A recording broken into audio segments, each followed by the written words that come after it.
గత వారం దాకా నాకు కొంచెం విశ్వాసులను చూసినప్పుడు కొద్దిగా నాకు భయమేసి త్వరగా ముగిస్తుంటే. ఎందుకంటే వాళ్ళు కూర్చోలేక కాళ్ళు ఇటు అనుకుంటూ అటు అనుకుంటూ కూర్చున్న చోట నిద్రపోతూ ఉంటే నాకు భయమేస్తుండే. అది ఆ సంఘంలో వారు ఆ యొక్క సమయాన్ని ఇవ్వలేకపోతున్నారేమో, నేనే అధిక సమయం తీసుకుంటున్నానేమో అనే భయం వేస్తుండే నాకు. కనుక నేను కాస్త త్వరగా ముగిస్తుండే. ఈరోజు ఫుల్గా స్వేచ్ఛగా ఉంది. ఇంకా మీ ఓపిక, ఇక్కడ కూర్చోడానికి కూడా ఇబ్బంది ఏం లేదు. అందరు కుర్చీలో కూర్చున్నారు కాబట్టి మోకాళ్ళు తిమ్మిరెక్కే ఆ యొక్క బాధ లేదు. దేవుడు చక్కగా ఎంతో ధన్యతనిచ్చిండు కదా, కుర్చీలో కూర్చొని దేవుని వాక్యం విని ఆస్వాదించేటటువంటి ఆ ధన్యతనిచ్చిండు. దేవునికి మహిమ కలుగును గాక. హల్లెలూయా, హల్లెలూయా. అందును బట్టి ఈ యొక్క సౌకర్యాన్ని ఫిజికల్గా మనకు సహాయం చేసినటువంటి ఆ దాసుడు, దైవదాసుడిని దేవుడు దీవించి ఆశీర్వదించును గాక. ఆయనను ఇంకా ఆయన సేవలో బలముగా వాడుకొనును గాక. అయితే ఈరోజు చాలా సమయాన్ని తీసుకుంటా. దయచేసి మీరు అయ్యో చాలా సమయం తీసుకుంటారని ముఖము చిన్నబుచ్చుకోవద్దు. నాకు బయట పని ఉందని మీరు బయట ఆలోచనలు పెట్టుకోవద్దు. వాక్యము దొరికినప్పుడు దాన్ని ఏం చేయాలా? భుజించాల కదా. వాక్యం ఏంటట? మనకు ఆత్మీయ ఆహారం. మనం శరీర ఆహారం కొరకు మేము చాలాసార్లు ఈ వారం ఏముండుదాం, ఈ వారం ఏం తెచ్చుకుందాం, ఈ వారము ఫిష్ తెచ్చుకుందామా, ఈ వారం మటన్ తెచ్చుకుందామా, ఈ వారం చికెన్ తెచ్చుకుందామా అని ఆలోచిస్తూ ఉంటాం. దేనికి? శరీరానికి కావలసినటువంటి ఆహారం కొరకు మనం ఎంతగానో ప్రయాసపడుతూ ఉంటాం. కానీ ఆత్మీయ ఆహారం కొరకు మనం ప్రయాసపడం. కానీ నేనైతే గత వారం అంటే ఆదివారం అయిపోయిన తర్వాత సోమవారం నుండి మొదలు పెడితే మళ్ళీ వచ్చే ఆదివారం వరకు నేను నా దేవుడు నాతో ఏం మాట్లాడతాడని ప్రతిరోజు దేవుడిని అడుగుతూ ధ్యానిస్తూ ఉంటా. ఏది ఆ యొక్క దేవుడు స్వరక్తం ఇచ్చి కొనినటువంటి మీరందరూ దేవుడు స్వరక్తం ఇచ్చి కొనినటువంటి జనులు గనుక మీకు ఏ ఆహారం పెట్టాలని ఆయన నన్ను ఆహారం వంట చేసేవాడిగా, నన్ను పనివాడిగా నన్ను పెట్టినవు కదా, ఆ పనిని నేను సక్రమంగా నిర్వర్తించాలని దేవుణ్ణి అడుగుతూనే ఉంటా. నేను ఎవరిని? వంటవాడిని, పనివాడిని. మీకు ఏ ఆహారము? ఆత్మీయ ఆహారం కొరకు నేను గత వారము నుండి ఈ వారం వరకు నేను ఆలోచిస్తూ ఉంటానన్నమాట. అర్థమైందా? దాని ఆలోచన ద్వారా దేవుడు నన్ను ఏం చేస్తుంటాడంటే ఆ యొక్క ప్రతిరోజు ఒక్కొక్క ప్రక్రియతో మాట్లాడుతూ తీరా ఆదివారం వచ్చేసరికి ఆ మాటలన్నీ నా హృదయంలో పెట్టి ఆ రోజు నాకు వేరేది ఇచ్చేస్తాడు దేవుడు. ఎందుకంటే ఆయన బిడ్డలకు ఏం అవసరమో అది ఆయన ఇస్తాడు. కానీ దానిని విని గ్రహించవలసినటువంటి వారు ఎవరు? విశ్వాసులే కదా. అన్నం ఉంటుంది, వంట పెట్టే వాళ్ళు ఉంటారు, కానీ తినవలసింది ఎవరు? ఆకలైన వాళ్ళే కదా. మీకు ఏముండాలా? ఆకలి ఉండాలా, దాన్ని తినాలా. చాలామందికి అదేందో ఏమో కానీ ఎక్కడ పోయినా కానీ సంతోషం ఉంటారు, ఎక్కడ పోయినా కానీ ఉల్లాసంగా ఉంటారు. కానీ చర్చిలకు రాగానే ఏమవుతుంది చెప్పాలా? నిద్ర వస్తుంది. చర్చిలకు రాగానే నిద్ర వస్తుంది. ఎక్కడ పోయినా కానీ బోర్ వస్తుంది, టైంపాస్ అవుతలేదు అంటారు. చర్చిలకు రాగానే వేరే పని గుర్తుకొస్తుంది. కనుక చర్చిలకు వచ్చినప్పుడు మనం ఎవరి మీద ఎక్కువ ఆశ కలిగి ఉంటే ఆ ఆశను దేవుడు ఖచ్చితంగా తృప్తిపరుస్తూ ఉంటాడు. మనం సంఘంలోకి రాగానే సాతానుగాడు మనల్ని అటాక్ చేస్తూనే ఉంటాడు. మనం అనుకుంటాం అపవాదిగాడు చర్చిలోనికి రాడని. అపవాదిగాడు చర్చిలోకి వస్తాడు కదా. ఏడికి? దేవుని సభాపర్వతం దగ్గరికి కూడా వస్తాడు. దేవుని దగ్గరికి డైరెక్ట్గా వస్తాడు. ఎప్పటి వరకు వస్తాడు? ఆ అపవాది గాని యొక్క అంతమయ్యే వరకు వాని యొక్క పని, వాని యొక్క విధిని నెరవేరుస్తూనే ఉంటాడు. వాని విధి ఏంటి?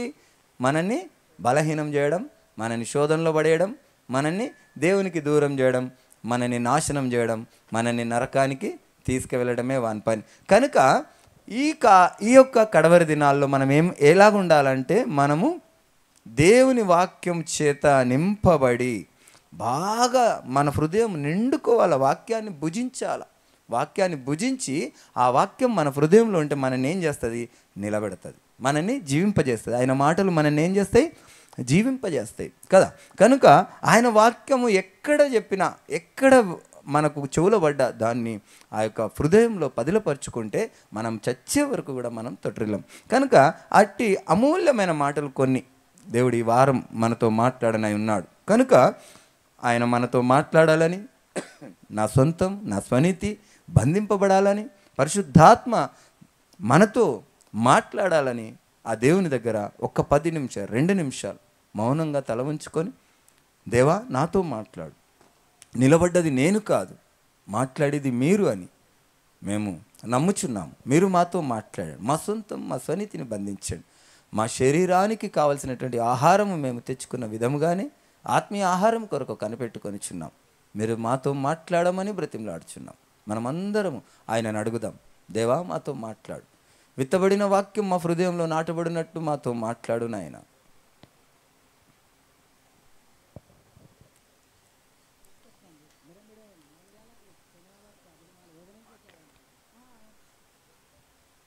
తండ్రి మాతో మాట్లాడు, గొప్ప దేవా మాతో మాట్లాడు నాయన.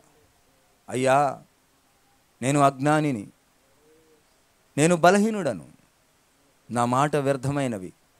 మీ మాటలు బ్రతికింపజేస్తాయి, మీ మాటలు నిత్య జీవమునిస్తాయి. అయ్యా మీరు మాతో మాట్లాడండి. మీ వాక్యమై ఉన్న నా దేవుడవని మేము నమ్ముచున్నాము. అయ్యా మీరు వాక్యమైన దేవుడు, వాక్యం చేత మాతో మాట్లాడి మమ్మల్ని పురికొల్పండి, మమ్మల్ని బలపరచండి, మమ్మల్ని భద్రపరచండి.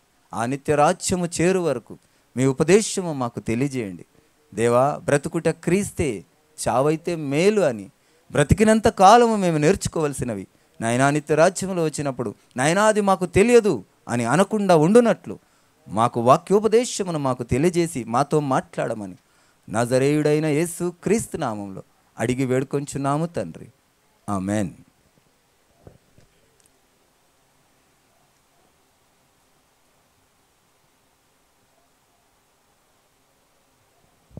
ఈరోజు ఆ యొక్క దేవాది దేవుడు మాట్లాడుతున్నటువంటి మాట కొంచెం చాలా టిపికల్, అంటే క్లిష్టమైనది.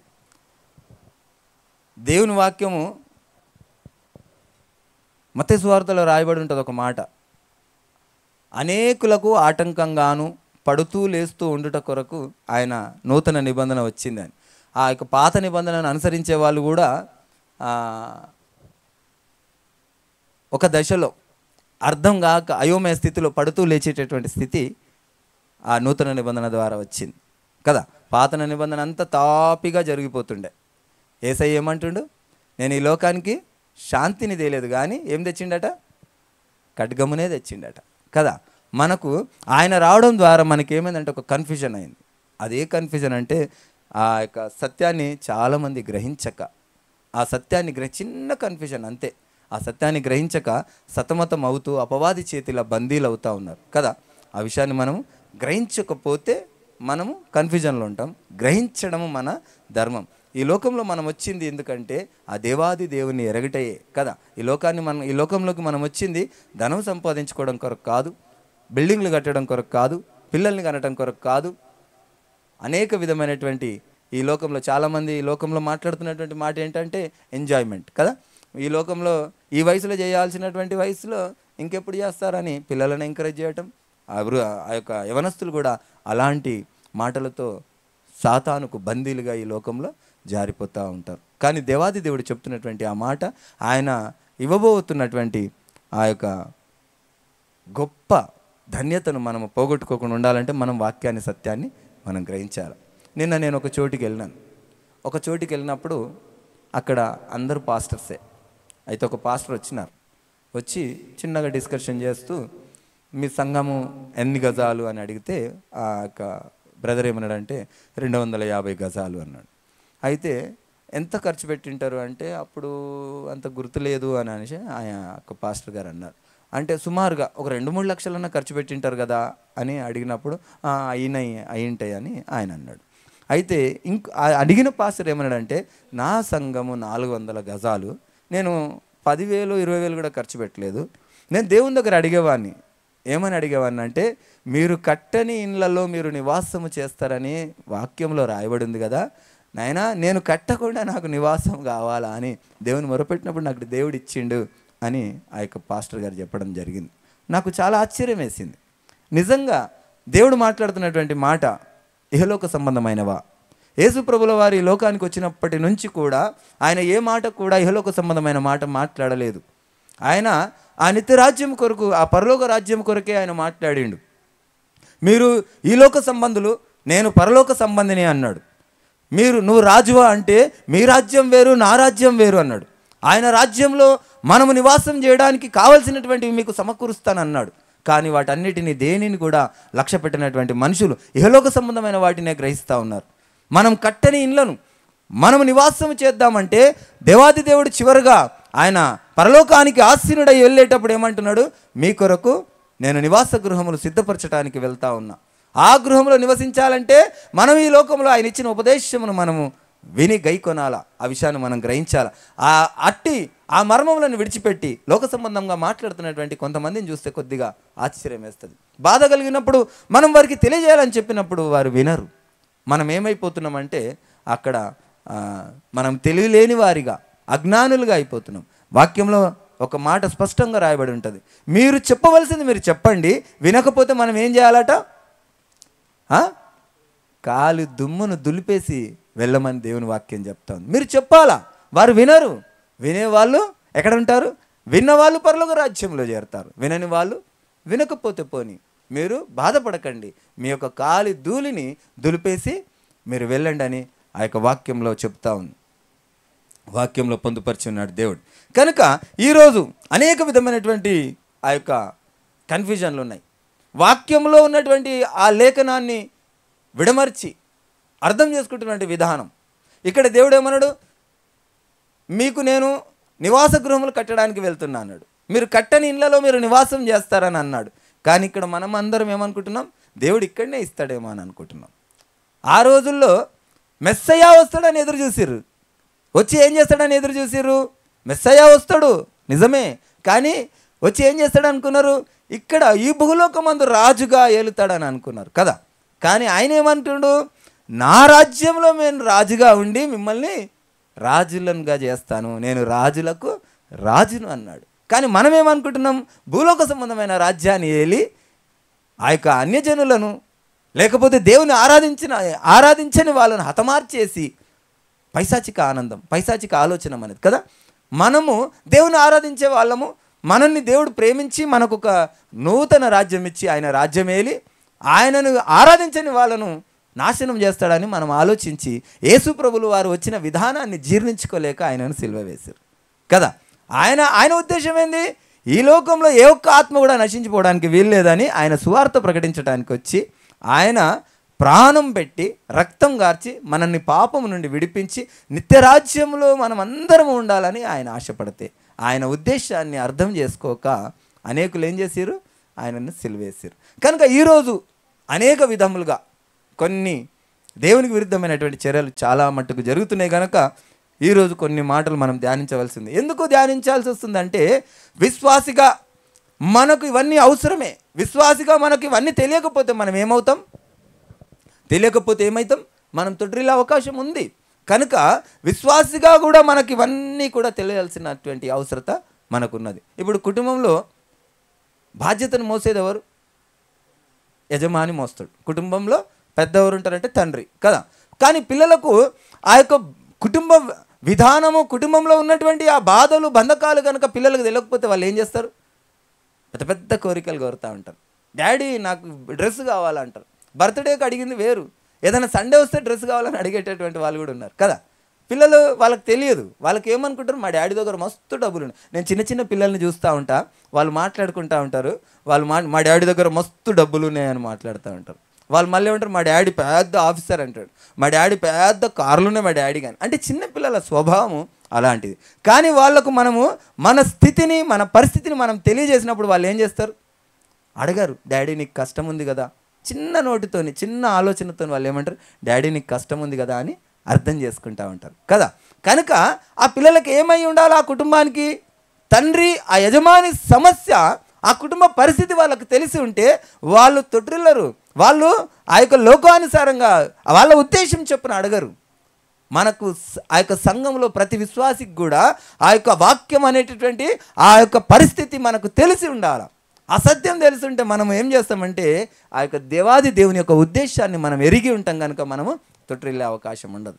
మనం సత్యంలో ఉంటే ఆ అపవాదిగాడు మనల్ని జారవిడ్చడానికి వాడికి అవకాశం ఉండదు. ఆ విషయాన్ని మనం గ్రహించాలి.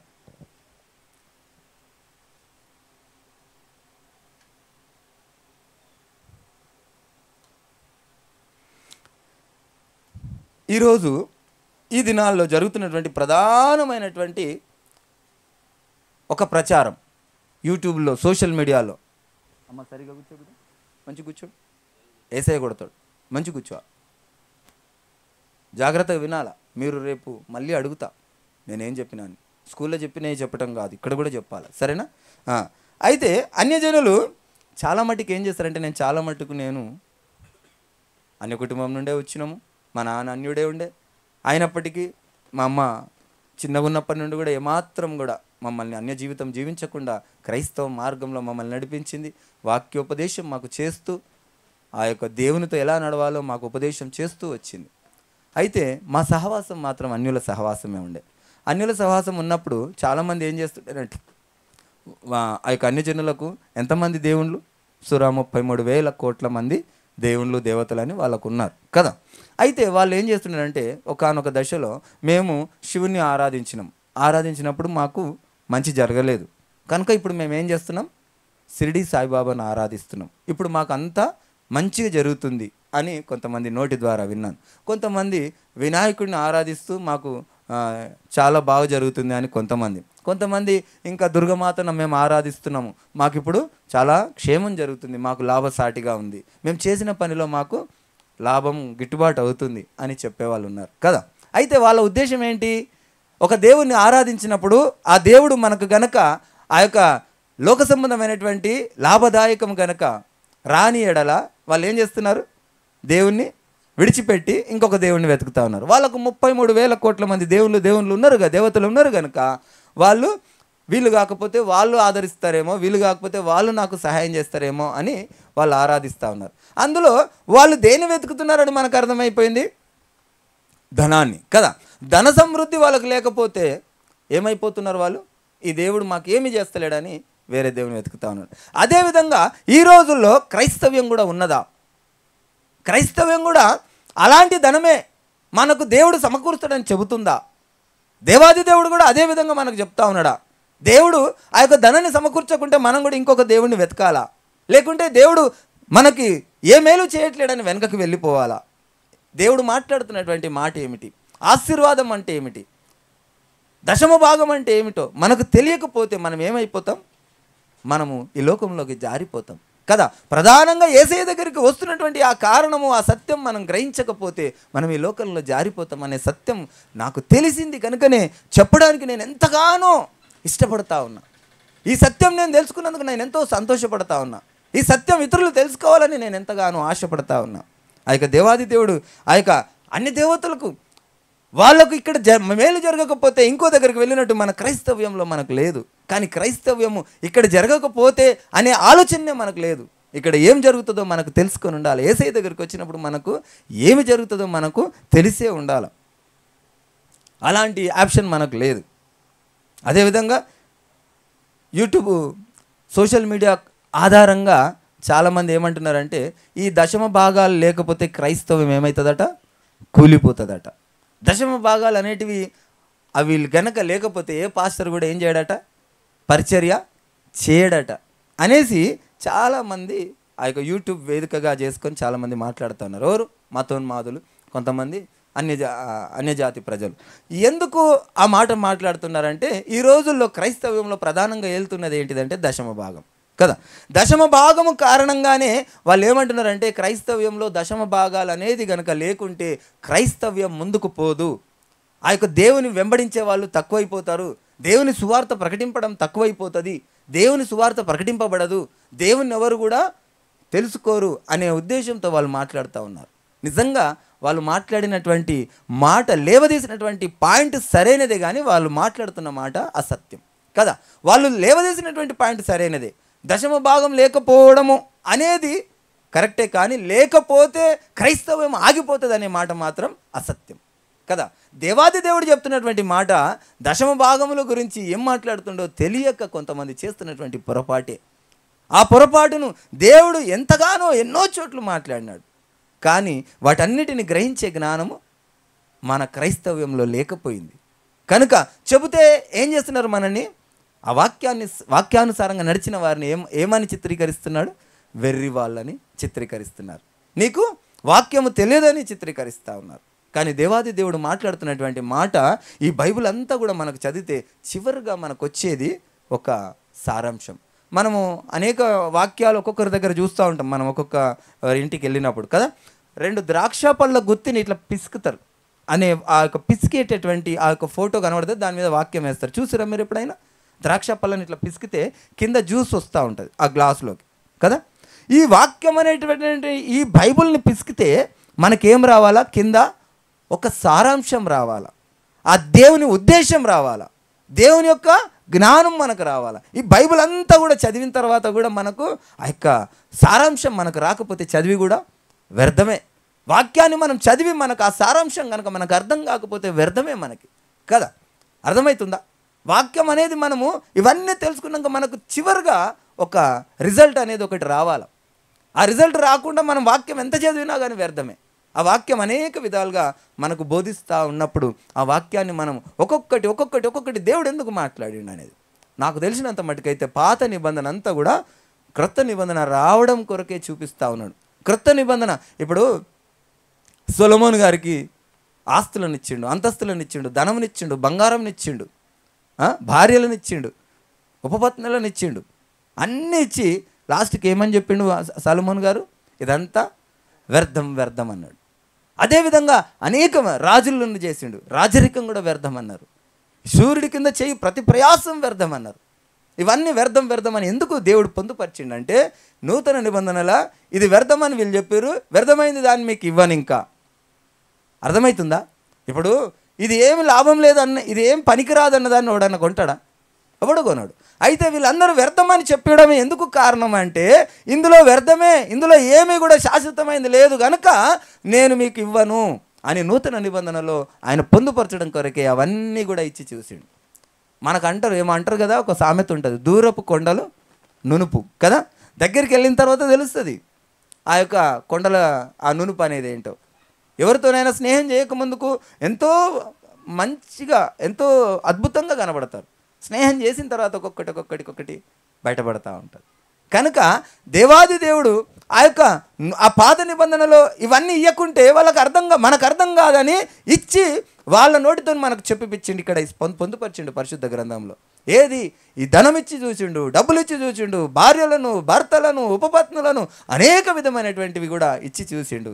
కానీ అందులో అంతా ఏది కూడా ఆ యొక్క తృప్తి లేదని చెప్పిపించిన తర్వాత నూతన నిబంధనకు వచ్చిన తర్వాత నూతన నిబంధనలు ఆయన ఇచ్చినటువంటి ఉపదేశం మనం వినాలా వినకూడదా? ఇప్పుడు అవన్నీ మళ్ళీ మాకు అవన్నీ కావాలనడం మూర్ఖత్వమా కాదా?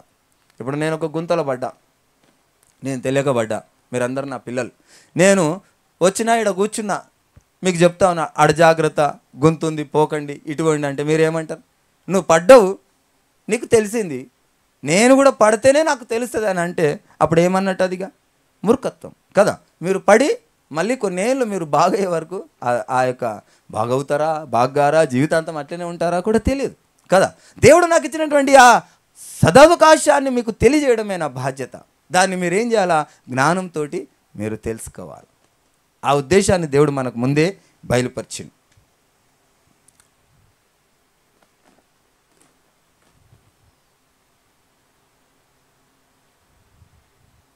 అయితే దేవాది దేవుని యొక్క ఉద్దేశాన్ని మనం తెలుసుకోవడం కొరకు కొంత భాగాన్ని మనము ధ్యానిద్దాం. 1 కొరింథీయులకు రాసిన పత్రిక 12వ అధ్యాయం 3వ వచనం ఒకసారి చూడండి అమ్మా.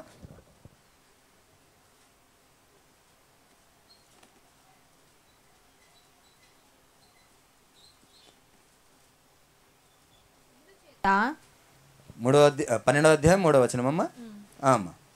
ఇందుచేత దేవుని ఆత్మ వలన మాట్లాడువాడెవడును యేసు శాపగ్రస్తుడని చెప్పడనియు పరిశుద్ధాత్మ వలన తప్ప ఎవడును యేసు ప్రభువని చెప్పలేడనియు నేను మీకు తెలియజేయుచున్నాను. హల్లెలూయా. మొట్టమొదటిగా మనము దేవుని వాక్య సారాంశంలోనికి వెళ్ళే ముందు ఆయన ఉద్దేశాన్ని మనం గైకొనాలంటే మొట్టమొదటిగా ఏముండాలా? ఆయన ఆత్మ మనలో ఉండాలి. ఆయన ఆత్మ వలననే మనం ఏదైనా కానీ గ్రహించగలము, ఒప్పుకోగలం. ఆయన ఆత్మ లేకుండా మనము ఒప్పుకోలేం. ఇక్కడ ఏమంటే ఇందుచేత దేవుని ఆత్మ వలన మాట్లాడువాడు ఎవడును యేసు శాపగ్రస్తుడు అన్నాడు. ఆయన ఆత్మ మనలో ఉంటే దేవుని గురించి ఏ ఒక్క విరుద్ధమైన మాట కూడా మన నోటి నుండి రాదు. అలాగే పరిశుద్ధాత్మ వలన తప్ప ఎవడను యేసు ప్రభువని చెప్పలేడని నేను మీకు తెలియజేయుచున్నాను. అయితే ప్రధానంగా ఆనాడు కూడా మన యేసయ్యను సిలువ వేసింది కూడా ఎవరంటే ఆయన దేవుడని ఒప్పుకున్న వారే కదా. ఆయన పుట్టింది యూదులలోనే, ఆయన సువార్త ప్రకటిస్తున్నది కూడా ఆయన ఆ యొక్క దేవుని యొక్క సారాంశమే. ఆయన చిత్తాన్ని బయలుపరచడానికే వచ్చిండు, ఆయన చిత్తాన్నే బయలుపరుస్తుండు. కానీ వీళ్ళు ఆయనను ఒప్పుకోలేదు. వాళ్ళలో ఏం లేకుండే? ఆత్మ లేకుండే కదా. పరిశుద్ధాత్మ లేకనే ఆయనను ఒప్పుకోలేకపోయినరు. కనుక మనం ఇక్కడ ఎవరైనా మాట్లాడాలన్నా, ఎవరైనా ఒప్పుకోవాలన్నా కానీ ఆయన ఆత్మ ఉండాలి. మొట్టమొదటిగా మనకు ఆయన ఆత్మ ఉండాలా. ఆయన ఆత్మ లేని మనము ఆయనను ఒప్పుకోలేమని వాక్యం స్పష్టంగా చెబుతా ఉన్నది. అదేవిధంగా 2వ యోహాను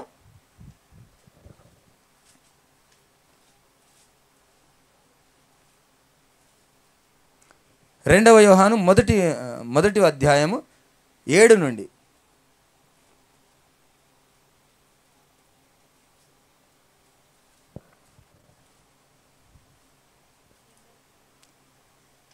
2వ యోహాను మొదటి అధ్యాయం 7వ వచనం.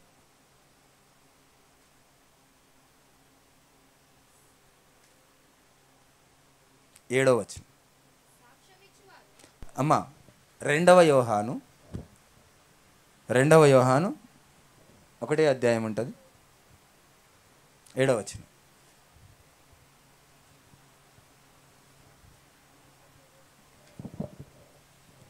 యేసుక్రీస్తు శరీరధారి అయి వచ్చెనని ఒప్పుకొనని వంచకులు అనేకులు లోకములో బయలుదేరుచున్నారు. అట్టివాడే వంచకుడును యేసు విరోధినై ఉన్నాడు. వంచకుడును క్రీస్తు విరోధి అయి ఉన్నాడు.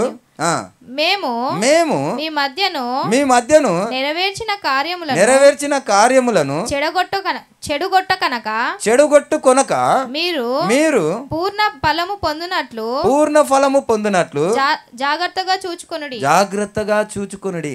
ఇక్కడ దేవాది దేవుడు ఆయన యొక్క మర్మమును ఆ యొక్క శిష్యుడి ద్వారా మాట్లాడుతున్నటువంటి మాట ఏంటంటే, యేసుక్రీస్తు శరీరధారి అయి వచ్చెనని ఒప్పుకొనని వంచకులు అనేకులు లోకంలో బయలుదేరి ఉన్నారు.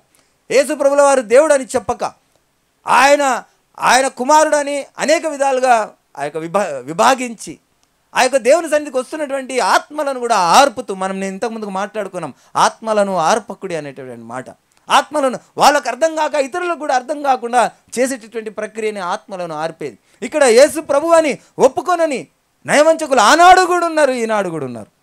ఆనాడు నుండి ఈనాడు వరకు కూడా ఆయన ప్రభు అని ఒప్పుకొనక అనేకులు ఆయనకు విరోధులుగా ఉన్నారట. అట్టివాడే వంచకుడును క్రీస్తు విరోధి అయి ఉన్నాడు. మేము మీ మధ్యను నెరవేర్చిన కార్యములను చెడగొట్టుకొనక. నేను మీకు చెప్తున్నటువంటి ఉద్దేశము పదే పదే చెప్తున్నటువంటి ఆ యొక్క సత్యాన్ని, ఆ యొక్క వాక్య మర్మాన్ని మనం చెబుతూ ఉంటే ఎవరో ఒకరు వచ్చి ఏం చేసేస్తారు, 2-3 మాటలు అవి విరుద్ధమైనటువంటి మాటలు చెప్పి ఆత్మలను ఆర్పేసి వెళ్ళిపోతారు. కానీ దేవుడు ఇక్కడ ఆ యొక్క ప్రవక్త ద్వారా, ఆ యొక్క దేవుని పరిచయ సేవకుడి ద్వారా మాట్లాడుతున్నటువంటి, మీరు చెడుపుకోకండి. అర్థమవుతుందా? మీరు మీ మధ్యను నెరవేర్చినటువంటి కార్యములను చెడుగొట్టుకొనక మీరు పూర్ణ ఫలము పొందినట్లు జాగ్రత్తగా చూచుకొనుడి. మీరు మొట్టమొదటిగా వాక్యాన్ని జాగ్రత్తగా చూసుకోవాలట. మన హృదయాన్ని మనము చెడగొట్టుకోవద్దు. ఇతరులు చెప్తున్నటువంటి ఆ తప్పుడు విధానాన్ని మనము అనుసరించకూడదు. మనం దేవుడు చెప్తున్నటువంటి మాటను మనం గ్రహించాలి. క్రీస్తు మనం అసలు యేసు ప్రభుల వారు ఒక చిన్న ఉదాహరణ మనం ఫస్ట్ ఆఫ్ ఆల్ అర్థం చేసుకుంటే మిగతా వాక్యం అంతా మనకు అర్థమైపోతుంది. దేవుడు యేసు ప్రభుల వారు దేవుడు కాదు, ఆయన కుమారుడు అయితే యేసు ప్రభుల వారిని రక్షకుడు అని ఎందుకు ఒప్పుకోవాలి?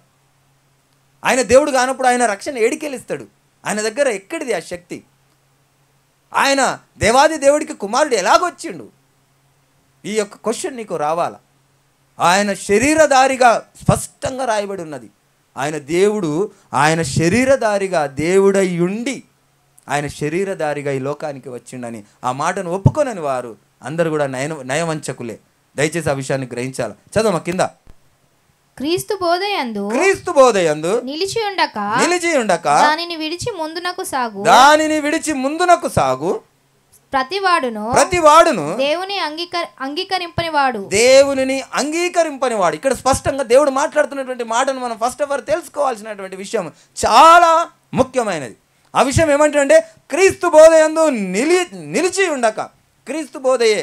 ఇంకా చాలా చోట్ల చాలా మర్మాలు ఉన్నాయి, ఇంకా అర్థం కాకపోతే దాని గురించి చాలా ఆ యొక్క మర్మాలు అనేటివి ఉన్నాయి. అవన్నీ నేను ఎవరైనా క్వశ్చన్ చేస్తారేమో వాళ్ళకు చెప్పుదామంటే ఎవరు ఆ యొక్క విని వదిలిటేమో తప్ప క్వశ్చన్ అనేదే లేదు, అసలు సందేహమే లేదు, అసలు ఆసక్తే లేదు, అట్టి ఆశనే లేదు. దేవుని ప్రేమించాలని, దేవుని తెలుసుకోవాలన్నా ఆ నిరీక్షణనే లేదు. ఇక్కడ దేవుడు మాట్లాడుతున్నటువంటి మాట,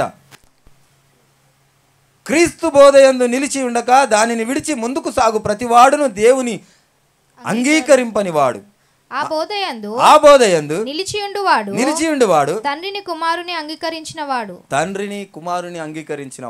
ఇప్పుడు తండ్రిని కుమారుడు అంటే అక్కడ చెబుతున్నటువంటి మాట కొన్ని విధాలుగా కొన్ని కారణాల వల్ల మాట్లాడవలసి వచ్చింది అని స్పష్టంగా దేవుడు అక్కడ మాట్లాడిండు. ఇప్పుడు మనమందరము శరీరధారిగా వచ్చిన వాళ్ళందరం కూడా దేవునికి మనం ఏమై ఉన్నాం? కుమారులమై ఉన్నాం. శరీరంతో పుట్టిన ప్రతి ఒక్కరు కూడా ఆయన యొక్క మహిమకు మనం కుమారులుగా ఉన్నాం. ఆయన మహిమకు మనల్ని పాత్రులుగా చేసినాడు గనక ఒకరోజు ఆ మహిమా స్వరూపంలోనికి మనం కూడా ఆయన మహిమలోనికి వెళ్ళవలసినటువంటి ఆ విధానానికి, ఆ యొక్క మహత్కార్యానికి, ఆ గొప్ప కార్యానికి దేవదూతలు సైతం తొంగి చూడగోరినటువంటి ఆ కార్యమును మనము చూడవలసి ఉన్నది కనుక మనము కుమారులమై ఉన్నాం. శరీరధారిగా వచ్చిన ప్రతి ఒక్కరు కూడా ఆ మహిమకు ఏమై ఉన్నారు? కుమారులై ఉన్నారు. ఆ విషయాన్ని మనం గ్రహించాలి. కిందమ్మా, ఎవడైనను ఈ బోధను తేక మీ యొద్దకు వచ్చిన ఎడల వానిని మీ ఇంట చేర్చుకొనవద్దు. శుభమని వానితో చెప్పవద్దు. శుభమని వానితో చెప్పువాడు వాని దుష్టక్రియలలో పాలివాడగును. హల్లెలూయా, హల్లెలూయా చెప్పుదాం. హల్లెలూయా. ఎందుకు? ఎవరని? యేసు ప్రభు దేవుడు కాదని, ఆయన కుమారుడు అని చెప్పిన ప్రతి ఒక్కరు కూడా నయవంచకులే, ఆయనను సిలువ వేసేవారే. ఆయన విధానము, ఆయన విధి విధానాన్ని, ఆయన బోధను మనము అనుసరించకపోతే మనమందరము ఆయన బిడ్డలం కాము. మనమందరం కూడా ఆ ఇక్కడ కింద చాలా స్పష్టంగా రాయబడి ఉంది. ఏమనట? దుష్టక్రియలలో పాలివాడగునట. దుష్టక్రియలలో యేసు ప్రభు కాదు, ఆయన కుమారుడు, ఆయన దేవుడు కాదు అని చెప్పిన ప్రతి ఒక్కరు కూడా దుష్టుని కార్యాన్ని నెరవేర్చేవాళ్ళు. ఆ విషయాన్ని గ్రహించారు కనుక ఈయనతోని వెంబడించేవారు. మనం అందరం ఎవరము? క్రీస్తు బోధను వెంబడించేవారము, క్రీస్తు బోధను మనం అంగీకరించేవాళ్ళం. అయితే క్రీస్తుల వారు, యేసు ప్రభుల వారు చెప్పినటువంటి విధి విధానాలను మనం తెలుసుకోవాల్సినటువంటి అవసరత ఎంతైనా ఉన్నది.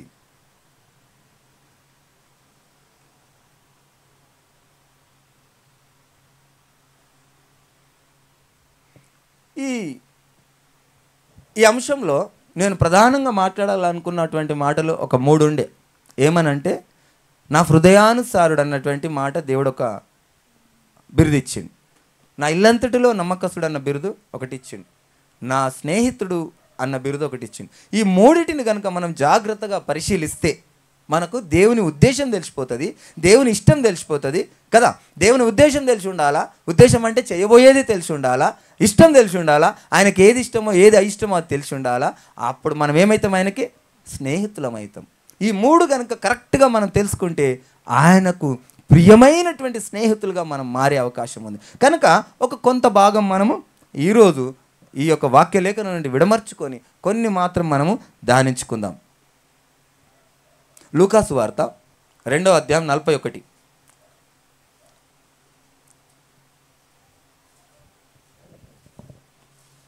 పస్కా పండుగనప్పుడు ఆయన తల్లిదండ్రులను ఏటేటా యెరూషలేమునకు వెళ్ళుచుండువారు.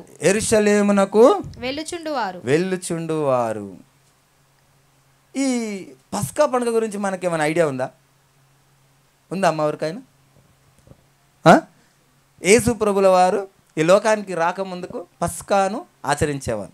ఎక్కడ ఏ దేశంలో నన్నుండు, ఏ సమస్యలో నన్నుండు, ఏ స్థితిలో నన్నుండు, ఒకరోజు ఆ పండుగ రోజు ఎక్కడికి వెళ్ళేవారు? యెరూషలేమునకు వెళ్ళి పస్కాను భుజించేవారు కదా. అలాంటి ఆచారము పాత నిబంధనకు ఉన్నది కదా. అయితే యేసు ప్రభుల వారు కూడా ఆయన చిన్నగా ఉన్నప్పుడు, యేసుప్రభుల వారు బాల్యంగా ఉన్నప్పుడు ఏం చేసిరట? మళ్ళొకసారి చదవమ్మా.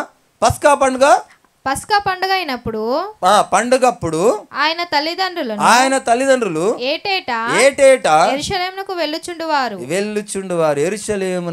వెళ్ళుచుండువారు. యేసు ప్రభుల వారు వారి యొక్క కుటుంబము ఈ లోక సంబంధంగా శరీరధారిగా వచ్చినప్పుడు ఏటేటా యెరూషలేమునకు వెళ్ళేవారు. ఇప్పుడు మనం వెళ్తున్నామా? మరి ఏమ్మా చెప్పండి దయచేసి, వెళ్తున్నామా? మనం యెరూషలేమునకు వెళ్తున్నామా? పస్కా పండుగను ఆచరిస్తున్నామా? ఎందుకు ఆచరిస్తలేము? ఒక క్వశ్చన్. ఇప్పుడు చాలామంది దశమ భాగాల గురించి మాట్లాడుతున్నటువంటి ఆ యొక్క ఎంతమంది అయితే పెద్దలు, గౌరవనీయులు, పాస్టర్లు, బిషప్లు ఎంతమంది అవుతున్నారో అంతమందికి కూడా నేను అడిగేటటువంటి ఒక సూటి క్వశ్చన్ ఏంటంటే, పస్కా పండుగను మనం ఎందుకు ఆచరించటలేదు? ఆయననే బలైపోయిండు కనుక మనం ఆచరించటలేదు. అది యేసుప్రభుల వారు ఉన్నప్పుడు ఆచరించరు కదా. అది యేసుప్రభుల వారు ఉన్నప్పుడే కదా. మరి ఆయన బలైపోయిండు, ఇంకా మీరు ఆచరించకూడదు అని ఎలా తెలిసింది అంటే, క్రీస్తునందు ఏమైనా అవన్నీ కొట్టివేయబడ్డాయని మనం నమ్ముతున్నాం కనుక మనం ఆచరిస్తలేం. ఎప్పటి వరకు అవి కొట్టివేయబడలేదు? ఎప్పటి వరకు పస్కా పండుగ చేసిర్రు? యేసుప్రభుల వారు మరణించే వరకు కూడా పస్కా పండుగ చేశారు కదా. ఎప్పుడు యేసుప్రభుల వారు సిలువకెక్కే రోజు కూడా ఏమై ఉండే? ఆ రోజు పస్కా పండుగ అయి ఉండే కనుక ఆ రోజు వరకు కూడా ఆ యొక్క పస్కాను ఆచరించిన వారే. అర్థమైందా? ఇవన్నీ నేను ఎందుకు చెప్తున్నానంటే దీని యొక్క సారాంశము ముందుకుంది, అందుకొరకే నేను ఇవన్నీ చెప్తా ఉన్నా. అయితే ఆయన సిలువకెక్కేంత మటుకు కూడా పస్కాను ఆచరించిన వారు. అయితే ఈ యొక్క మన సంఘ కాపురులు అనబడినటువంటి వారు ఈ పస్కాను ఎందుకు ఆచరిస్తలేరు అంటే టక్కుమని చెప్పేస్తారు. కానీ ఈ దశమ భాగంకి వచ్చేసరికి మాత్రం చెప్పలేక తటపటాయిస్తూ ఉంటారు. నీది తప్పు అంటారు. ఇది మాత్రం తప్పు కాదు, ఇది కరెక్ట్ అయిందే, ఇది సరైనదే.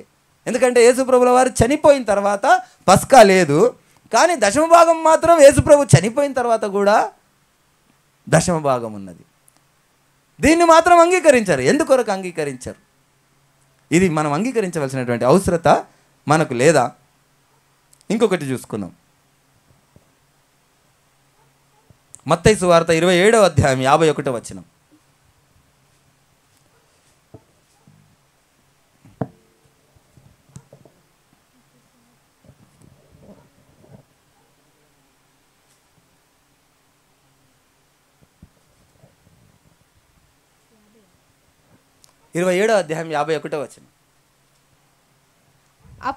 అప్పుడు దేవాలయపు తెర పైనుండి క్రింది వరకు రెండుగా చినిగెను, భూమి వణికెను, బండలు బద్దలాయెను. ఎప్పుడు యేసు ప్రభుల వారు సిలువ మీద తనకు తానుగా అప్పగింపబడి తను మన కొరకు ప్రాణం పెట్టినప్పుడు ఆ దేవాలయపు పరద, ఆ యొక్క తెర పైనుండి కిందికి రెండుగా చినిగిపోయింది. ఈ దేవాలయపు పరద, ఈ యొక్క తెర ఏమిటి, దేనికి సాదృశ్యం అంటే ఈ యొక్క యాజకత్వానికి, ఈ బలులకు సాదృశ్యం. ఎప్పుడు ఈ యొక్క తెర అనేది ఎక్కడ ఉండంటే ప్రధాన యాజకులకు, ఆ యొక్క యాజకులకు మధ్యలో ఒక తెర ఉండే, ఆ దేవుడికి మనకు మధ్యలో ఒక తెర ఉండే. ఆ దేవుడికి మనకు మధ్యలో ఒక తెర ఎప్పుడు చిరిగిపోయిందంటే యేసు ప్రభుల వారు మరణించే వరకు ఆ తెర ఉండే. అప్పటి వరకు కూడా ఆ బలులు కొనసాగబడ్డాయి, అప్పటి వరకు కూడా యాజకులు కొనసాగింపబడ్డారు, అప్పటి వరకు కూడా ప్రధాన యాజకులుగా కొనసాగబడ్డారు. ఇప్పుడు మనకు ఎవరు ప్రధాన యాజకుడు? ఎవరు? మన యేసయ్యనే. మనమందరం ఎవరము? యాజకులమే. మనమందరము కూడా క్రీస్తునందు మనమందరం యాజకులమే. మనకు యాజకులు లేరు, మనమందరం సేవకులము, మనమందరము యాజకులము. ఆ విషయాన్ని దేవాది దేవుడు పొందుపరిచినటువంటి విషయాన్ని మీరు ఎందుకు గ్రహించకుండా ఆ యొక్క అసత్యపు వైపు ఎందుకు పరిగెడుతున్నారో అర్థం అవ్వడం లేదు. ఆ యొక్క తెర చినిగే వరకు కూడా, యేసయ్య ప్రాణం పెట్టే వరకు కూడా ఆ పాత నిబంధన నియమ నిబంధనలు ఉండే. అందుగురించే యేసు ప్రభుల వారు ఆ యొక్క విషయాలు కొన్నిసార్లు మాట్లాడినారు. ఆ విషయాన్ని మనం గ్రహించకపోతే మనం నిత్య రాజ్యంలో మనం ఎలాగూ వెళ్తాం? చాలామంది ఏమంటున్నారంటే, మీరు పుదీనలోను, సోంపులోను, కొత్తిమీరలోను దశమ భాగం ఇత్తురు, ఇవి మానక ఇవి చేయండి అని యేసు ప్రభుల వారే చెప్పిండ్రు కదా అని అంటాడు. యేసు ప్రభుల వారు చెప్పింది ఎప్పటి వరకు అవి అమలు పరచబడ్డాయి ఫస్ట్ గుర్తెరగండి అయినా అని నేను నెత్తి బాదుకొని చెప్తా ఉన్నా, అర్థం చేసుకోవట్లేరు. ఎప్పటి వరకు కొనసాగినాయి? ఇవన్నీ అంటే యేసు ప్రభుల వారు సిలువకెక్కేంత మటుకు. పస్కా పండుగ ఎప్పటి వరకు కొనసాగింపబడ్డది? ఆయన మరణించే వరకు కదా. ఆ తెర ఎప్పుడు జరిగింది? ఆయన మరణించే వరకు. ఆయన మరణించిన తర్వాత తెర జరిగిపోయింది, పాత నిబంధనకు స్వస్తి చెప్పబడ్డది. ఆయన మరణించిన తర్వాత పస్కా పండుగ అంతమైపోయింది. ఆయననే ఒక పస్కా బలిగా మారిపోయాడు. ఆయన మరణం వరకు పాత నిబంధన ఏది కూడా కొట్టివేయబడలేదు. ఆయన మరణంతోనే ఇవన్నీ కొట్టివేయబడ్డాయి. ఈ యొక్క కొత్తిమీర, పుదీనా, ఈ దశమ భాగం ఇవన్నీ కూడా ఆయన మరణించే వరకు కూడా ఉండే. ఇది సత్యమే. యేసుప్రభుల వారే చెప్పి, యేసుప్రభుల వారు ఏమన్నారు? మీరు దశమ భాగం ఇవ్వమని చెప్పలేదు. మీరు వేషధారులు, మీరు కొత్తిమీరలో దానిలో దశమ భాగం ఇస్తారు, కానీ ఆయన దేవుని చిత్తాన్ని మీరు గైకొన్నారు, దేవుని ఇష్టాన్ని మీరు అనుసరించారని దేవుడు స్పష్టంగా మాట్లాడుతున్నటువంటి మాటను ఎందుకు లక్ష్య పెట్టలేదు? మనం ఆ విషయాన్ని మనము గ్రహించవలసినటువంటి అవసరం మనకు లేదా? ఆ సత్యానికి నేను ఎందుకు చెప్తున్నానంటే, నేను ఏదో మా అమ్మగారు ఏమన్నారంటే, మంచి మాట గుర్తుకొచ్చింది. మా అమ్మగారు ఏమన్నారంటే, నువ్వు ఈ దశమ భాగాలు లేవని ఆ యొక్క విశ్వాసుల్లో గుడ్ విల్ సంపాదించి ఆత్మలను దొంగిలిస్తావేమో అని అన్నారు. నేను ఒక విషయం నేను సూటిగా మాట్లాడుతున్నా. దశమ భాగాలు లేవనుకోండి, ఆత్మలు సంపాదించవలసినటువంటి అవసరం మనకేముంది చెప్పండి? దశమ భాగాల కొరకే కదా ఈరోజు సంఘ కాపరులు అందరూ కొట్లాడుతూ ఉన్నారు. ఇది నా సంఘము, ఇది నీ సంఘము, సంఘానికి దశమ భాగం ఎవరికి ఇవ్వాలా? తల్లి సంఘానికే ఇవ్వాలా అనే విధంగా కొట్లాడుతున్నారు. దశమ భాగాల కొరకే కదా. నిజంగా ఏ ఆశ, ఏ దశమ భాగం ఆశ లేకపోతే విశ్వాసుల కొరకు ఎందుకు కొట్లాడతారు? నిస్వార్థంగా పరిచర్య చేస్తారు కదా, అవునా కదా? నిస్వార్థంగా పరిచర్య చేస్తారు కదా. దశమ భాగాల కొరకే కదా ఈరోజు సంఘాలలో కొట్లాటలు, పంచాయతీలు. ఆ డబ్బు కొరకే కదా ఈ రోజుల్లో సంఘంలో గొడవలు, పంచాయతీలు అవుతూ ఉన్నాయి. కానీ ఆ దశమ భాగాలు లేవని చెప్పిన వారికి ఏ లాభం వస్తుందని, ఆ దశమ భాగాల గురించి నువ్వు గుడ్ విల్ సంపాదించాలని చూస్తున్నావు అని అనుకోవడం ఎంతటి దౌర్భాగ్యమైనటువంటి మాట. ఆ విషయాన్ని గ్రహించుకోవాలి. దశమ భాగాలు లేవని చెప్పడానికి నేనేదో సంఘ కాపరులను వాళ్ళని కించపరచడానికి కాదు. ఈ విషయాలు మనకు సత్యం తెలిసి ఉండాల. వాక్యం ఏమని చెప్తుంది? దేవుని వాక్యం ఏమని చెప్తుందంటే, ఏ ఒక్కరు కూడా ధనముతో ఉంటే ఆ నిత్య రాజ్యంలో ప్రవేశించారని వాక్యం చెప్తా ఉంది. ఆ యొక్క సేవకుడు దశమ భాగాల ద్వారా ఆయన గొప్పవాడైతే ఆయన కూడా పరలోకానికి పోడని దేవుడిని స్పష్టంగా నిర్ణయించినటువంటి ఆ నిర్ణయాన్ని నువ్వు కాదని చెప్పి తిరిగి నాకు అదే కావాలంటే అది దౌర్భాగ్యం కాకపోతే మరి ఇంకేంటిదని నేను ఆ యొక్క వాక్యం చేత మాట్లాడుతూ ఉన్నాడు దేవుడు.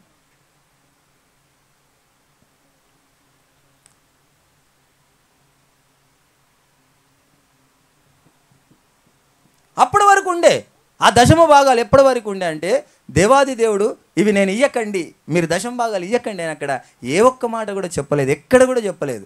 ఆయన మరణించే వరకు కూడా ఎవరితో కూడా ఆయన ఆ యొక్క మాటలు, ఆ యొక్క పాపపు స్త్రీ వచ్చినప్పుడు కూడా నేను క్షమించేశాను విడిచేయండి అని అనలేదు. ఏమన్నాడు? ఆయన క్షమించగలిగినటువంటి శక్తి ఉన్నది. ఒక దగ్గర మాట్లాడతాడు, నీ పాపాలు ఇక్కడ క్షమింపబడ్డాయని. క్షమించడానికి ఈయనెవరు అని అడిగినటువంటి సందర్భం కూడా ఒక దగ్గర మనం చూస్తాం. కానీ ఒక దగ్గర మాత్రం ఏమంటాడు? మీలో పాపం చేయని వాడు మొదట రాయేయండి అంటాడు. ఎప్పటి వరకు ఆ మాట? ఎప్పటి వరకు ఆ క్షమాపణ? ఆయన మరణించే వరకు ఆ క్షమాపణ అనేది, ఆయన మరణించిన తర్వాత ఆటోమేటిక్గా అది అమల్లోకి వచ్చేస్తుంది కనుక ఆ యొక్క దశమ భాగాల గురించి ఆయన అక్కడ ప్రస్తావించలేదు. ఆటోమేటిక్గా ఆ యొక్క ధర్మశాస్త్రము అమల్లోకి వచ్చేస్తుంది. ఆయన నూతన నిబంధన ఇచ్చినటువంటి ఆ నిబంధన అమల్లోకి వస్తుందని ఆయన తెలుసు కనుక ఆయన ఆ విషయం మాట్లాడలేదు. ఈ విషయాన్ని మనం చదువుతుంటే మనకు అర్థం కాదా? అర్థం అవ్వాల్సినటువంటి అవసరం మనకు లేదా? ఆ యొక్క పాపాన్ని, మీలో పాపం చేయని వాడు ఎవడో మొదట రాయేయండి అన్నాడు. ఎందుకు అన్నాడు? నీ పాపాలు క్షమింపబడ్డాయి అన్నాడు. క్షమించగలిగినటువంటి సత్తా ఉంది. వద్దు మీరు దశమ భాగాలు ఇయ్యొద్దని చెప్పగలిగినటువంటి సత్తా ఉండినటువంటి దేవాది దేవుడు కూడా ఎక్కడ ఈ విషయాలు ప్రధానంగా మనం ఆయన మర్మం ఎలాగో అయితే మర్మం ఉందో ఈ విషయం కూడా చాలా మర్మం. ఈ యొక్క దేహానికి ఈ యొక్క లోకానుసారమైనటువంటి ధనము చాలా ఇష్టం కనుక దాన్ని చంపుకోలేడు మానవుడు. ఆ చంపుకోలేక దేవాది దేవుని దగ్గరికి రాలేకపోతా ఉన్నాడు. ఆ విషయాన్ని మనం గ్రహిస్తేనే ఆ నిత్య రాజ్యంలో మనకు స్థానం ఉన్నది. సరే, వాక్యం ఏమని చెప్తుందో మనం ఈరోజు క్షుణ్ణంగా మనం దాన్ని వెతుకుదాం.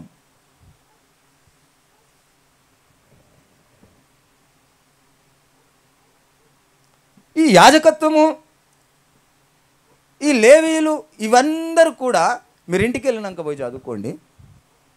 సంఖ్యాకాండం 18వ అధ్యాయంలో 35వ అధ్యాయంలో ఉంటుంది. ఇవి ఇంటికి వెళ్ళినాక చదువుకోండి. ఎందుకంటే ఈ యొక్క దశమ భాగాలు ఎందుకొరకు ఇవ్వబడ్డాయి, దశమ భాగాలు ఎందుకొరకు ఆ యొక్క దేవాది దేవుడు పదాజ్ఞలలో ఒక ఆజ్ఞగా ఎందుకు ఆ యొక్క ఆజ్ఞగా ఎందుకు ఉన్నాయి దశమ భాగం అనేది అంటే దేవాది దేవుడు కొన్ని గోత్రాలకు ఈ యొక్క భూమిని పంచిపెట్టింది. అప్పుడు ఈ భూమి అంతా ఆ దేవాది దేవుందే కదా, సృష్టించిన సృష్టికర్తదే కదా. ఆ సృష్టికర్త ఏం చేసిందంటే అందరికి కొన్ని గోత్రాలకు పంచేసిండు. ఈ గోత్రం వారికి ఇంత, ఈ గోత్రం వారికి ఇంత, ఈ గోత్రం వారికి ఇంత, ఈ గోత్రం వారికి ఇంత. ఆ గోత్రం వాళ్ళు ఏం చేశారంటే ఎవరెవరి గోత్రాల ప్రకారంగా వాళ్ళు ఆ భూమిని సేద్యపరుచుకుంటూ వారి దగ్గర గొర్రెలు, బర్రెలు, ఒంటెలు, ఓడలు, అనేక విధమైనటువంటి ఆస్తులు కలిగినటువంటి వారు. కానీ ఒకే ఒక గోత్రం ఉంది, అది లేవి గోత్రము. ఆ లేవి గోత్రముకి ఏ ఆస్తులు కూడా ఉండకూడదు, ఏ ప్రాపర్టీస్ కూడా ఉండకూడదు. వాళ్ళకి ఏ ఒక్క గొర్రెలు, బర్రెలు, ఆస్తి, సంపద ఏది ఉండకూడదు, ధనము, బంగారము ఏది ఉండకూడదు. వాళ్ళు ఎలా బ్రతకాలి అంటే వీళ్ళు ఏవైతే దేవుడు పంచిచ్చినటువంటి ఈ గోత్రాలు ఉన్నాయో ఆ గోత్రాల వారు ఏం చేయాలట, దశమ భాగము వారికి ఇవ్వాలి. దశమ భాగం అంటే అప్పుడు ఏముండే, బంగారమా, లేకుంటే నోట్లు, 50 రూపాయల నోటు, 100 రూపాయల నోట్లు, 200 రూపాయల నోట్లు, ఇవి ఉండేనా? ఏముండే మరి అప్పుడు అమ్మా? అదేముండే, ఆ యొక్క వస్తు రూపంలోనే వస్తు మార్పిడి జరిగేది. అప్పుడు వస్తు మార్పిడి ఎలా జరిగేది, నాకు టమాటాలు అవసరం ఉంటే నీకు బియ్యం ఇచ్చి నేను టమాటాలు తీసుకోవాలా, నీకు టమాటాలు అవసరం ఉంటే నువ్వు పచ్చిమిరపకాయలు ఇచ్చి టమాటాలు తీసుకోవాలా, నీకు పచ్చిమిరపకాయలు అవసరం ఉంటే ఎండికారం ఇచ్చి అవి తీసుకోవాలా. ఇవి మాత్రమే ఉండే, డబ్బులు ధనం లేకుండా కనుక వాళ్ళు దశమ భాగం తీసుకొచ్చి ఏం చేసిర్రు, ఆ యొక్క లేవి గోత్రంలో వారికి ఇచ్చారు. వాళ్ళు పని చేయకూడదు, దేవుని పని మాత్రమే చేయాలా, దేవుని ఆలయాన్ని శుభ్రపరచాలా, దేవుని సువార్తను ప్రకటించాలా, దేవుని మాత్రమే వాళ్ళు బయలుపరచాలా. కనుక వారికి దశమ భాగము డబ్బు రూపంగా కాదు, వారికి పోషణ నిమిత్తం, భోజన నిమిత్తం వారికి దశమ భాగం ఇవ్వబడ్డది. వారి యొక్క బలులు అర్పించినప్పుడు అందులో ఒక 10వ భాగము ఆ లేవి గోత్రంలకు వారికి ఇవ్వబడ్డది. ఆ దేవునికి ఇవ్వవలసినది దేవుని తర్వాత వారి ఆ యొక్క బాలి భాగస్తులైనరు. కానీ ఈ రోజుల్లో దశమ భాగం అని డబ్బులు, ధనము పక్కకేసుకొని ఆ యొక్క దేవునికి విరుద్ధమైనటువంటి ఆ యొక్క దుష్కార్యానికి తెగబడుతున్నటువంటి పాస్టర్లు ఎందరో ఉన్నారు. అది మనకు అవసరమే, కానీ అది ఎంతవరకు అవసరమో ఆ దేవుని ఉద్దేశాన్ని మనం గ్రహించాలి. అప్పుడు వాళ్ళకు ఆ యొక్క 10వ భాగము పోషణ నిమిత్తమే, భోజన నిమిత్తమే ఉన్నది. అవునా కాదా? అది ఇంటికి వెళ్ళిన తర్వాత ఆ 35, 18 అధ్యాయాలు బాగా చదవండి. ఆ లేవి గోత్రంలో వారికి ఎవరికి కూడా పొలాలు లేవు, ఆస్తులు లేవు, అంతస్తులు లేవు, ఏనుగులు లేవు, బర్రెలు లేవు, గొర్రెలు లేవు, గుర్రాలు లేవు, ఏమి లేవు. కానీ వాళ్ళు పోషింపబడడానికి ఆ యొక్క భోజనం వసతి కొరకు వారికి ఆ యొక్క సంఘంలో కూడా ఆ యొక్క నూతన నిబంధనలో కూడా పౌలు గారు ఏమంటారంటే ఆ కాలం యేసు ప్రభుల వారు వచ్చే కాలం వరకు కూడా ఏముండే, అప్పుడు నాణ్యాలే ఉండే కదా, నాణ్యాలే ఉండే. వాళ్ళందరూ తీసుకొచ్చి వాళ్ళ దశమ భాగం ఎక్కడేస్తుండే, సంఘంలో వేస్తుండే. ఆ యొక్క సేవకులందరూ కూడా ఏదైనా ప్రాంతానికి వెళ్ళి సువార్త ప్రకటించాలంటే ఒక చోటు దగ్గరికి వస్తుండే, ఆ చోటు సమృద్ధిగా ఉండాలా. ఎవరైనా దేవుని బిడ్డలు, దేవుని సేవకులు వస్తే భోజనం కొరకు అక్కడిక్కడ అడుక్కోకూడదు. కనుక అక్కడ సమృద్ధిగా ఉంటే అక్కడ ఉండి కొంతకాలం చుట్టుపక్కల ప్రాంతంలో సువార్త ప్రకటించి భోజనం చేసిన నిమిత్తము అక్కడ సంఘములో సమృద్ధిగా దశమ భాగం అనేది తీసుకొచ్చి అక్కడ వేసేవారు. దశమ భాగం అనగానే డబ్బు కాదు, ఉప్పు, పప్పు, టమాటా, చింతపండు, ఆకు బియ్యము అనే గోధుమలు, అనేక విధమైనటువంటి పోషణ నిమిత్తమైనటువంటి ఆహార పదార్థాలు. ఆ విషయాన్ని గ్రహించకుండా ఈరోజు ఇంకా అనేకులు ఎంతోమంది దేవునికి ఆ యొక్క దూరంగా బ్రతుకుతూ ఉన్నారు. ఆ విషయాన్ని గ్రహించవలసినటువంటి అవసరత ప్రతి ఒక్కరికి ఉంది. ఇయ్యొద్దు, ఎవరికి కూడా ఇయ్యొద్దని నేను ఇక్కడ చెప్పడానికి నేను ఇక్కడ నిలబడలేదు. ఏ ఒక్క దశమ భాగం ఇవ్వకూడదని నేను చెప్పట్లేదు, దశమ భాగం లేదు అని చెప్తున్నా. కానీ ఆయన ప్రేమ మనలో ఉంటే ఆయన మనకి ఏ విధంగా ఇవ్వమన్నాడో అది మనం గ్రహించమంటున్నా. దశమ భాగము అని ఒక నియమము, ఒక నిబంధన లేదు, ఇంత ఇవ్వాలని ఒక నిబంధన లేదు. కానీ ఎలా ఇయ్యాలో, ఎందుకు ఇయ్యాలో దేవుడు మనకు చెప్తా ఉన్నాడు. దశమ భాగం మాత్రం నువ్వు ఒక మనిషిని కట్టడి చేసి ఆయన జీతమును ఆశించడం ద్వారా ఏమవుతుందంటే ఒక నిబంధనను, ఒక నియమాన్ని మనం ఉల్లంఘించినట్టు అవుతుంది. ఏ నిబంధన, ఏ నియమాన్ని మనం ఉల్లంఘించినట్టు అవుతుంది. మనం దశమ భాగం కోరుకుంటే, దశమ భాగాన్ని అడిగితే నీ పొరుగువాని సొమ్మును ఆశించకూడదు అనే నిబంధనను మనం ఉల్లంఘించినట్టు అవుతుందా లేదా? నేను సంఘ కాపరిగా ఉన్న నీ దశమ భాగం నేను అడగాలంటే ఫస్ట్ నీ ఆస్తి, నీ జీవితం ఎంత, నీ జీతభత్యం ఎంత అని నేను తెలుసుకోవాలి. అప్పుడు నాకు తెలియకుండా ఆ ప్రక్రియ ఏం జరుగుతుంది, నీ సొమ్మును ఆశించిన వాడిగా నేను అవుతున్నాను. దేవుని యొక్క ఉపదేశాన్ని నేను విడిచిపెట్టిన వాడిగా అవుతాను. పొరుగువాని సొమ్మును ఆశింపకూడదని దేవుడు చెప్పిండు. మనం తెలియకుండానే దశమ భాగం అడిగి ఆయన నాకు ఇస్తలేడు అంటే దాని ద్వారా ఏమవుతుంది, పొరుగువాని సొమ్మును మనం ఆశించిన వారం అవుతూ ఉంటాం. తెలియకుండానే దేవుని యొక్క నిబంధనను ఉల్లంఘించిన వారం అవుతామా కాదా? అవుతామా కామా? ఆ విషయాన్ని మనం గ్రహించాలా. ఆ సత్యాన్ని మనం గ్రహించాలా. దేవాది దేవుడు ఇచ్చినటువంటి ఆ ఉపదేశాన్ని మనము వినాలా. ఏది సత్యమో ఏది అసత్యమో మనం గ్రహించాలా. దేవుడు ఇచ్చినటువంటి ఉపదేశం, దేవుడు దశమ భాగం గురించి నూతన నిబంధనలో ఎక్కడా కూడా లేదు. పాత నిబంధన ఆయన తెరజినిగిపోయింది. పాత నిబంధన పస్కా పండుగ చెల్లుబాటు అయిపోయింది. అయినా కానీ పాత నిబంధనలు తీసుకొచ్చి ఇంకా నూతన నిబంధనలో ఆపాదించి అనేక విధమైనటువంటి దేవుని యొక్క ఉగ్రతకు, దేవుని యొక్క నామానికి అవమానకరంగా నిలబడుతున్నటువంటి వారితో దేవుడు మాట్లాడుతున్నటువంటి మాట.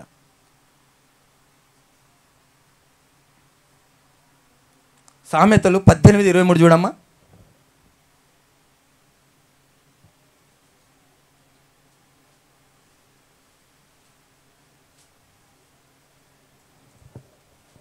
దరిద్రుడు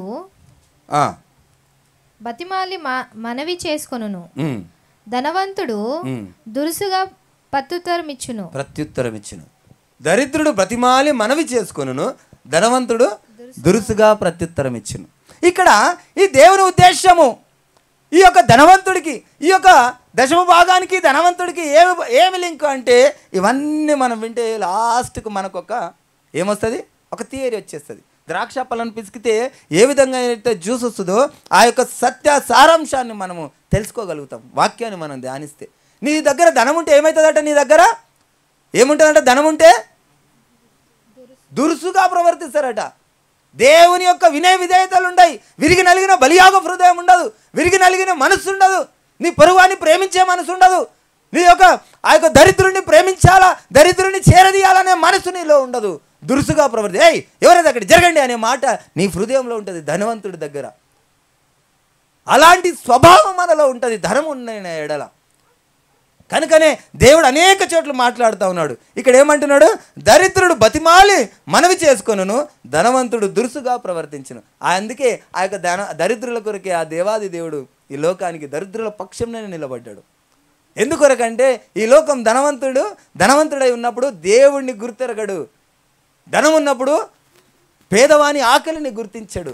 వాడి యొక్క అహంకారము, వాడి యొక్క దురుసు ప్రవర్తననే ఆ ధనవంతుడి దగ్గర ఉంటుంది. ఆ విషయాన్ని మనం గ్రహించాల.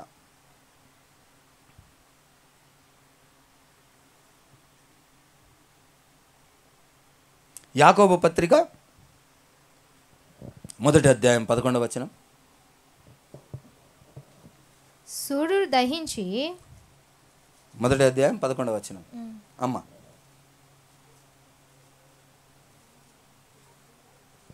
అమ్మ చదువు.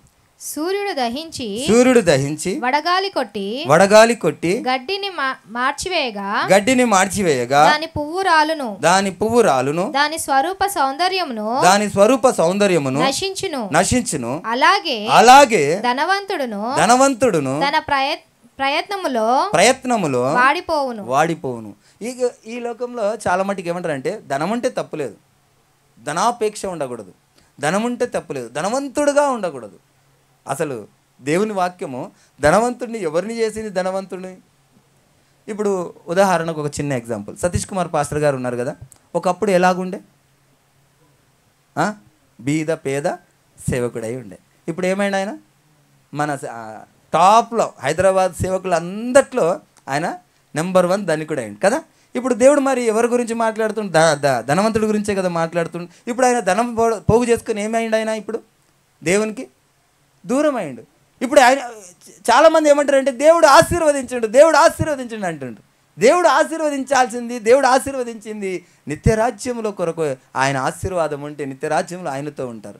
ఈ లోకంలో ధనధాన్యాల కొరకు కాదు. దేవుడు పదే ధనం గురించి ఎందుకు మాట్లాడిండో ఆ విషయాన్ని మనం గ్రహించాలి. ఈ దశమ భాగం ద్వారా ఏమైండు? ఈయన ధనం సంపాదించుకుండు. ఆ ధనం సంపాదించుకొని ఏమైండు? దేవునికి దూరమైండు. ఆయన గర్విష్ఠుడైండు. ఆయన దేవునితో సమీపంగా లేడు. ఆయన దరిద్రులకు సమీపంగా లేడు. దరిద్రుని ప్రేమించే తత్వం లేదు ఆయన దగ్గర. ఆయన ఒకవేళ నామమాత్రంగా మొక్కుబడిగా ఎవరికైనా ఆయన మీదకి దానం చేస్తే అది దేవునికి ఇష్టం కాదు. ఆయన ఏ స్వభావం ఉండాలో దేవుడు మాట్లాడుతూ ఉన్నాడు. నువ్వు ఒకరు సొమ్ము తీసుకొని పంచడానికి నువ్వెవరు, నేనెవరు? మీ అందరి దశంభాగం తీసుకొని నేను మంచి పనులు చేసిన పిల్లలు జాగ్రత్తగా ఇక్కడ వినాల. మీ అందరి దశంభాగం తీసుకొని నేను ఎవరికో మంచి పుణ్యకార్యాలు చేస్తున్నానని గొప్పలు కొట్టి చెప్పేయడానికి నాకేం రైట్స్ ఉన్నాయి? దేవుని వాక్యం ఏమని చెప్తుందంటే, ప్రతి ఒక్కరికి చెబుతున్నటువంటి మాట, నిన్ను వలె నీ పొరుగువాన్ని ప్రేమించు. నీ పొరుగువాడు సమస్యల్లో ఉంటే నువ్వు ఇంటికి వెళ్ళి భోజనం చేసి పడుకోమని చెప్పడానికి నీకు ఆ యొక్క దేవుని వాక్యం చెప్పడం లేదు. ఆయనకు ఒకవేళ ఆకలితో ఉంటే వంట వండి భోజనం పెట్టి ఆయనను ఓదార్చి పంపమంటుంది, కానీ నువ్వు ఇంటికి వెళ్ళి నువ్వు భోజనం చేసి పడుకోమని మాట మాత్రం చెప్పడం కాదు అని దేవుని వాక్యం చెప్తుంది. నిన్ను వల్ల నీ పొరుగు వారిని ప్రేమిస్తే నీ దగ్గర ₹1 ఆస్తి ఎలాగుంటుంది, నీ దగ్గర దశంభాగం ఎలాగూ సమకూర్చబడుతుంది. ఆ విషయాన్ని గ్రహించాలి. ప్రతి ఒక్కరము కూడా నిన్ను వల్ల నీ పొరుగు వారిని ప్రేమిస్తే మన దగ్గర ఉండేది ఏంటి? ప్రేమ తప్ప ధనం ఉండదు. ఆ విషయాన్ని గ్రహించాలి. ఇయ్యడానికి దశంభాగం ఉండదు. ఆ విషయాన్ని గ్రహించాలి. ఆ విషయాన్ని గ్రహించక మనం దేవుని యొక్క ఉద్దేశాన్ని మనము నెరవేర్చలేకపోతున్నాం. అయితే అలాగే ధనవంతుడును తన ప్రయత్నములో వాడిపోవును. ఆయన ప్రయత్నాలన్నీ వాడిపోతాయి. ఒక రోజు వస్తుంది, ఈ ధనము సంపాదించుకున్న ప్రతి ఒక్క వ్యక్తి కూడా అపహాస్యపు పాలవ్వాల్సినటువంటి ఆ స్థితిని మనం చూడబోతూ ఉంటాం. దేవుడు ఆ యొక్క జ్ఞానులను అజ్ఞానులుగా చేస్తూ ఉన్నాడు, వెర్రి వాళ్ళను పండితులుగా చేస్తూ ఉన్నాడు. ఆ యొక్క పెంట దిబ్బ మీద పడి ఉన్నవాడిని పైకి లేవనెత్తుతాడు. పైకి లేవనెత్తుతంటే దాని ఉద్దేశం ఏమిటి? పరలోక రాజ్యంలో, నిత్య రాజ్యంలో స్థానం ఇస్తా అంటుండు. కానీ ఈ రోజుల్లో ఆ యొక్క దేవుని యొక్క మర్మాన్ని, ఉద్దేశాన్ని మొత్తం తప్పుగా అర్థం చేసుకునేటటువంటి వ్యక్తులే ఈ లోకంలో. ఒకప్పుడు నేను ఇలాగుండే, దేవుడు నన్ను దీవించేసరికి ఆ సాతాను స్వభావం మనలోకి వచ్చేసి ఆ ధనాన్ని సమకూర్చుకొని దేవునికి విరుద్ధంగా బ్రతుకుతూ ఏమంటారు? దేవుడు నన్ను ఆశీర్వదించేసిండు అంటుంది. దేవుని ఉద్దేశం అది కాదు. దేవుడు నిన్ను పైకి లేపినా కానీ ఆయన ఉద్దేశాన్ని మరవకూడదు. ఆయన ఉద్దేశాన్ని మరవకూడదు. మనం ఒకసారి చూస్తాం కదా, నయమాన ఆయన స్వస్థత పొందినప్పుడు ఆయన నీకేం కావాలా అని అడిగినప్పుడు నాకేమీ వద్దు అంటాడు. ఆయన శిష్యుడు అయినటువంటి ఆయన దేవుని యొక్క ప్రవక్త ఆయన వద్దు అంటే ఆయన శిష్యుడు పోయి తెచ్చుకొని ఏం తెచ్చుకుండు? కుష్ఠరోగం తెచ్చుకుండు. ఈ రోజుల్లో ఆ యొక్క దశమ భాగం ద్వారా మనం తెచ్చుకుంది ఏంటిది? కుష్ఠరోగం తప్ప. ఆ దశమ భాగం పేరుతో కుష్ఠరోగం తెచ్చుకుంటున్నామే కానీ ఆయన ఆశీర్వాదం కాదు. ఆయన ఆనాడు ఆయన పేద స్థితిలో ఉండే కదా ఆ యొక్క దేవుని ప్రవక్త. ఆయన తీసుకోవాలంటే తీసుకోకపోవా, అవి తీసుకొని సేవ చేస్తా ఇతరులకు నేను పంచిపెడతా అని అనకపోవా. కానీ దాని ద్వారా ఏమైంది? ఆయనకు కుష్ఠరోగం వచ్చింది. ఆ యొక్క దశమ భాగాల పేరుతో తీసుకుంటున్నటువంటి ఆ యొక్క విధానం కుష్ఠరోగంతో సమానం. ఆ విషయాన్ని మనం గ్రహించకపోతే మనం వ్యర్థమే. లూకాసు వార్త 19వ అధ్యాయం 2వ వచనం చూడమ్మా.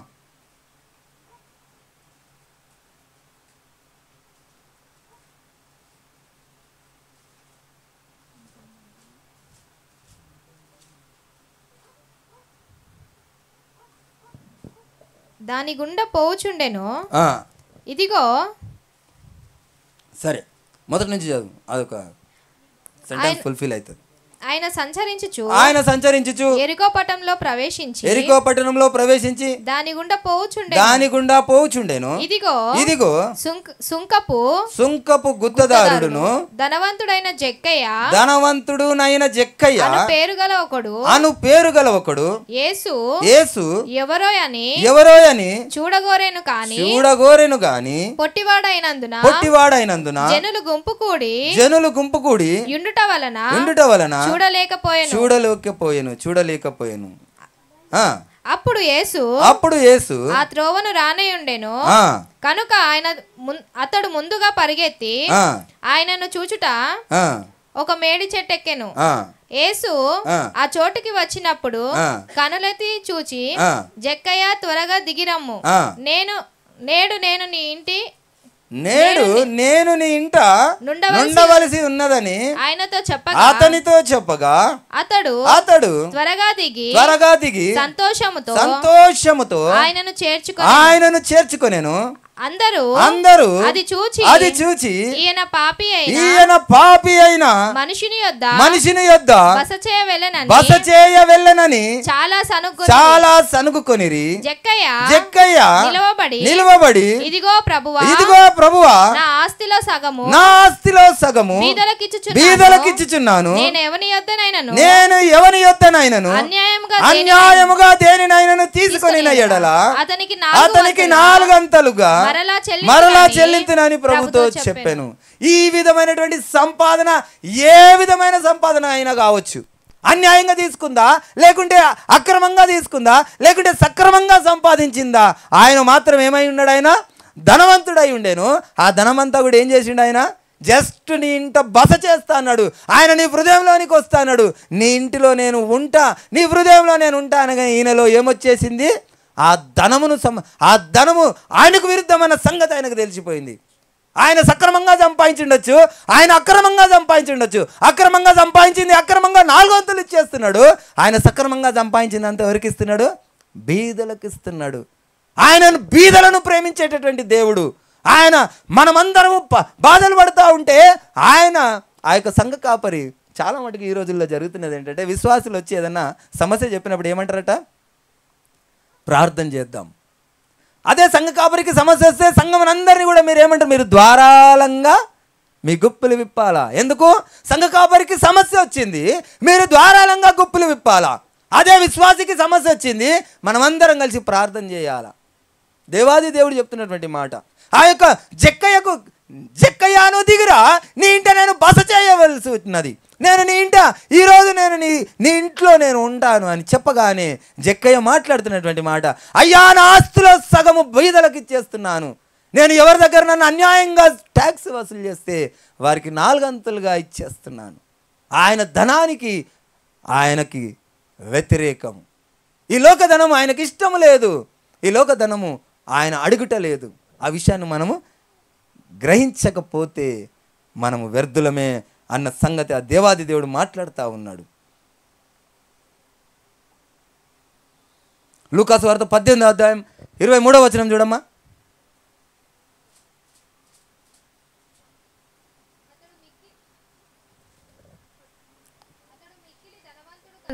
అతడు మిక్కిలి ధనవంతుడు గనుక ఈ మాటలు విని మిక్కిలి వ్యసనపడగా యేసు అతనిని చూచి ఆస్తి గలవారు దేవుని రాజ్యంలో ప్రవేశించుట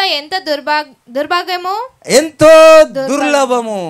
ఇక్కడ ఆ యొక్క యాజకులకు, ఆ యొక్క లేవి గోత్రము వాళ్ళకు ఆస్తులు అంతస్తులు ఉండకూడదు, వాళ్ళకు దశమభాగము పోషణ నిమిత్తమే ఉన్నది. ఇక్కడ దేవాది దేవుడు ఏమంటుడు? ధనవంతుల గురించి స్పష్టంగా మాట్లాడుతున్నటువంటి మాట. ఏమంటున్నాడు ఇక్కడ?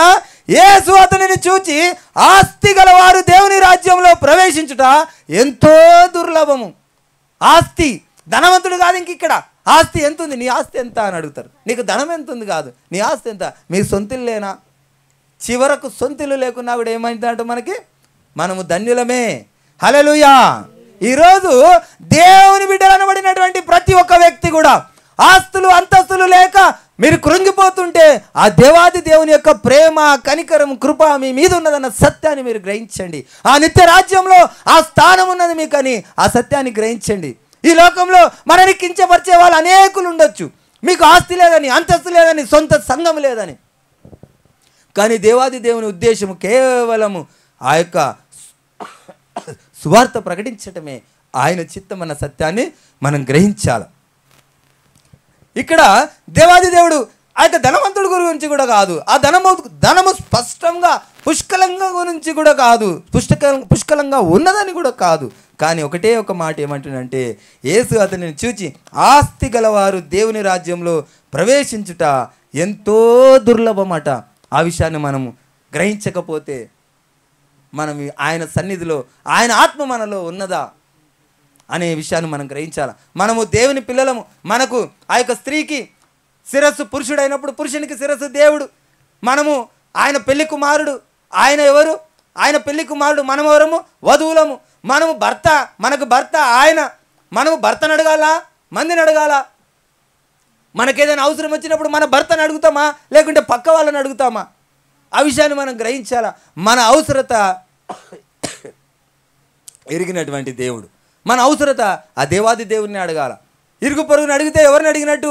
దేవునికి వ్యతిరేకమైన చర్య చేసినట్టు, మన భర్తలకు వ్యతిరేకంగా మనం జీవిస్తున్నట్టు.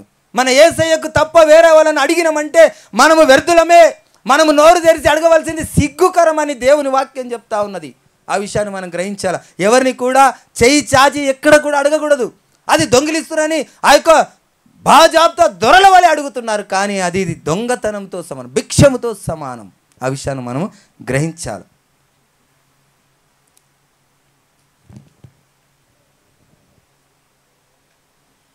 లూకాసు వార్త 12వ అధ్యాయం 19వ వచనం చూడమ్మా.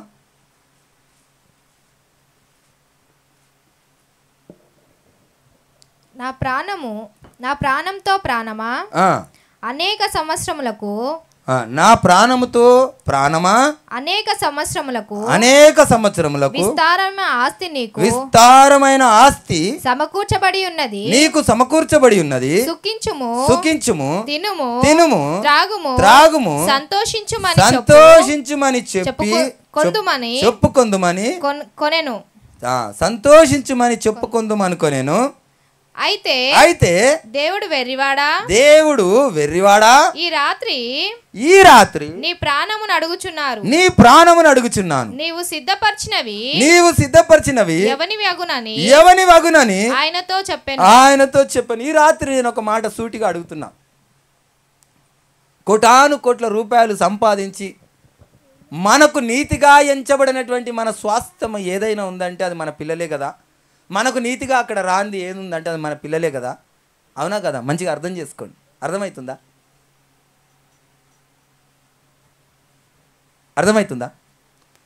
మనకు మన ఎంబడి వచ్చేది ఏంటిది అమ్మా? మంచి చెడు, పాపము పుణ్యము, ఇవి మన ఎంబడి వస్తాయి. మనం కన్న పిల్లలు మన ఎంబడి వస్తారు. అక్కడ నువ్వు ఎంతమంది అన్నావు? 4 పిల్లలు, ఈయన చాలా గ్రేట్ అని అక్కడ పరలోక రాజ్యం ఇస్తారా? ఇవ్వరు. అయితే మనంబడి రానటువంటి ఆస్తిని సంపాదించి మనంబడి రాని పిల్లలకు ఇచ్చిపోవడం ఎంతవరకు న్యాయం? ఇక్కడ దేవుడు స్పష్టంగా మాట్లాడుతున్నటువంటి మాట మళ్ళొకసారి చదవమ్మా. నా ప్రాణంతో ప్రాణమా అనేక సంవత్సరములకు విస్తారమైన ఆస్తి నీకు సమకూర్చబడి ఉన్నది. సుఖించుము తినుము త్రాగుము సంతోషించుమని చెప్పుకొందుమనుకో. నేను అయితే దేవుడు వెర్రివాడా ఈ రాత్రి నీ ప్రాణమును అడుగుచున్నారు. నీవు సిద్ధపరిచినవి ఎవని వగునని అతనితో చెప్పాను. ఈరోజు సంఘ కాపరులుగా ఎంతో ఆస్తి సంపాదించారు. ఆ ఆస్తి అంత వరకు సంపాదిస్తున్నారు అంటే పిల్లల కొరకు. ఈ యొక్క సంఘ కాపరిగా రాని ఆ ఆస్తి, సంఘ కాపరిగా రాని వారి పిల్లల ఆ యొక్క సంఖ్య ఎవరి కొరకు మనం సంపాదిస్తున్నాం? ఎవరి బాధ్యత వాళ్ళది, ఏ ఆత్మకు రక్షణ వాళ్ళది అయినప్పుడు ఈ ఆస్తి అంతా సంపాదించి ఎవరి దృష్టికి మనము ద్రోషులుగా, నేరస్తులుగా మనం నిలబడుతున్నాం, ఆ విషయాన్ని మనం గ్రహించాలి. ఆ యొక్క ఆస్తి సంపాదించుకొని పిల్లల పేరు మీద పెట్టిపోతే మనకు పుణ్యం అక్కడ వస్తుందా, పాపం వస్తుందా? గ్రహించండి. మనము దేవుని సమూహంలో ఆయన పేదలను, ఆ యొక్క దరిద్రులను కనికరించి వారి పట్ల మనం చూపేటటువంటి ఆ జాలి దయనే కదా మనకు ఆ నిత్య రాజ్యంలో మన ధనము సమకూర్చబడుతుందన్న విషయాన్ని విడిచిపెట్టి ఆ ధన సమకూర్చుకొని మనం దేవునికి విరుద్ధంగా బ్రతికి ఈరోజు చనిపోతే అది ఎంతటి దౌర్భాగ్యం. ఈరోజు అనేక మంది సేవకులు, పెద్ద పెద్ద సేవకులు ఉన్నారు, ఎన్నో లక్షల కోట్లు సంపాదించి ఎన్నో బిల్డింగ్లు సంపాదించి ఉండొచ్చు. వారు ఈరోజు రాత్రి చనిపోతే ఆ యొక్క ధనము, ఆ యొక్క దేవుడు స్పష్టంగా మాట్లాడుతున్నాడు, అది ఏమగును, ఎవరి పాలగును. నేను ఇంతకుముందు కూడా మనం ఒక మాట మాట్లాడుకున్నాం. ఒక 50 లక్షలు ఖర్చు పెట్టి MBBS చదివి పట్టా పొంది డిగ్రీ పొంది తెల్లారే చచ్చిపోతే ఆ 50 లక్షలు ఏమైనట్టు? నీళ్ళల్లో పోసిన పన్నీరే. ఆ 50 లక్షలు ఖర్చు పెట్టి దేవుని పరిచర్య కొరకో, పేదవారి కొరకో, అభాగ్యుల కొరకో ఖర్చు పెడితే ఆ పుణ్యము చచ్చే వరకు పోదు కదా. ఆ మరునాడు చచ్చిపోయిన ఆ పుణ్యం పరలోకంలో మన ధనం సమకూర్చబడుతుంది కదా. ఆ విషయాన్ని మనం ఎందుకు గ్రహించకుండా, ఆ దేవుని ఉద్దేశాన్ని నెరవేర్చకుండా మనం ఎలా ఉన్నాం? దేవుని ఆత్మ మనలో ఉంటే ఆయన ఉద్దేశాన్ని మనం ఎరిగి ఉంటాం కదా. దేవుని ఆత్మ మనలో ఉంటే ఆయన ఉద్దేశాన్ని మనం బయలుపరుస్తాం కదా ఇతరులకు. ఆ విషయాన్ని మనం దేవుడు స్పష్టంగా మాట్లాడు. చదమ్మా. దేవుని ఎడల ధనవంతుడు కాక తన కొరకు సమకూర్చుకొనువాడు అలాగునే ఉండునని చెప్పెను. దేవుని ఎడల ధనవంతుడు కాక తన కొరకే సమకూర్చుకొనివాడు అలాగుననే ఉండునట. ఎవరి కొరకు సమకూర్చుకుంటు? దేవుని కొరకు సమకూర్చుకుంటున్నామా? దేవుని కొరకు, సేవ కొరకు సమకూర్చుకుంటున్నామా? సేవ పేరు చెప్పి పక్కనే వేసుకుంటున్నామా? దేవుని సేవ పేరు చెప్పి మనం అడుక్కుంటున్నామా? మన కొరకే కదా, మన పిల్లల కొరకే. అది అడగడం ఎందుకు? దేవుడు మనకు కావలసినంత మనకి భోజనాన్ని కొరకు అయితే ఇస్తాడు తప్పకుండా. ఒక్కొక్క పాస్టర్కి తాతల తరం మన్మరాళ్ళు తిన్నా కానీ తరగనటువంటి ఆస్తి ఉంది. కానీ పక్కన ఎంతోమంది సేవకులు, ఎంతోమంది ఆ యొక్క నిరుపేదలు, ఆ యొక్క వాళ్ళ పరిస్థితి అయోగ్యంగా, దయనీయంగా, అభాగ్యమైనటువంటి స్థితిలో వాళ్ళు ఉన్నప్పటికీ కూడా చెలించినటువంటి హృదయాలు కలిగి ఉన్నటువంటి సేవకులు ఎంతోమంది ఉన్నారు. దేవాది దేవుడు మాట్లాడుతున్నటువంటి మాట స్పష్టంగా దేవుని కొరకు కాదట, ఎవరి కొరకు? తన కొరకే సమకూర్చుకుంటున్నాడట. అది ఈ రాత్రి మనం చచ్చిపోతే అది ఏమవుతుందని దేవుడు మాట్లాడుతూ ఉన్నాడు. ఆ విషయాన్ని మనము గ్రహించవలసినటువంటి అవసరత మనకున్నది. సరే, ఇవన్నీ చేసి ఎవరిష్టానికి వాళ్ళు బతుకుతున్నారు కదా, ఎవరిష్టానికి వాళ్ళు బ్రతుకుతున్నారు, ఎవరికి తోచినట్టు వాళ్ళకి అర్థమవుతుంది. అయితే అక్కడ ఏమవుతుంది? అదే లూకా సువార్త 16వ అధ్యాయం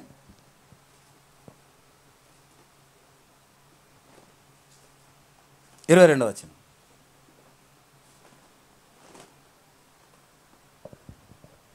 ఆ దరిద్రుడు చనిపోయి దేవదూతల చేత అబ్రహాము రొమ్మున కొనిపోబడెను. ధనవంతుడు కూడా చనిపోయి పాతి పెట్టబడెను. అప్పుడు అతడు పాతాళంలో బాధపడుచు కనులెత్తి దూరము నుండి అబ్రహామును అతను రొమ్మున లాజరును చూచి తండ్రివైన అబ్రామా నాయందు కనికరపడి తన వేలి కొనను నీళ్ళలో ముంచి నా నాలుకను చల్లార్చుటకు లాజరును పంపుము. నేను ఈ అగ్ని జ్వాలలో యాతన పడుచున్నానని కేకలు వేసి చెప్పాను. దేవునికి స్తోత్రం, హల్లెలూయా. ఇక్కడ ధనవంతుడు చనిపోయింది. కేవలం ధనవంతుడు చనిపోయిననే ఉంటుంది. ఇక్కడ ధనవంతుడే అని ఉంది, కానీ ఆయన చేసినటువంటి దౌర్భాగ్యపు పనులు ఇక్కడ ఒక్క మాట కూడా రాయబడి లేదు. ఇక్కడ దరిద్రుడు చనిపోయానని ఉంటుంది. దరిద్రుడు చేసిన పుణ్యకారాలు ఇక్కడ ఏమీ లేవు. ఆయన తినడానికి తిండి కూడా లేదు, కానీ దేవుని ఆరాధించటంలో, స్తుతించటంలో ఆయన ఏమాత్రం కూడా వెనుదీయనటువంటి వ్యక్తి. ఆయన ఉన్న పరిస్థితిని కూడా, దరిద్రపు పరిస్థితిని కూడా లెక్క చేయకుండా ఆ యొక్క దేవాది దేవునికి ప్రాణముతో బ్రతికున్నందుకు ఆయనను స్తుతించి ఆయన ఎక్కడికి పోయిండు? అబ్రహాము రొమ్మున ఆనుకొని ఉన్నాడు. ఆయన నిత్య రాజ్యంలో, పరలోక రాజ్యంలో ఉన్నాడు. దరిద్రుడైనటువంటి లాజరు, అదే ధనవంతుడైనటువంటి ఆ ధనవంతుడు ఆయన చేసినటువంటి వెధవ పనులు కానీ, లోకంలో అటువంటి ఏ ఒక్క దుష్కార్యం లేదు, కానీ ఆయన ఏమైందట? ధనవంతుడై ఉన్న కారణంగానే ఆయన ఏం చేస్తుండో నరకంలో కాలుతా ఉన్నాడు. ఈ లోకపు ధనము ఏడికి పోతుంది? ఈ దశమ భాగములు అనేటువంటి ఆ దశమ భాగం మనని ఎక్కడికి తీసుకెళ్తుంది?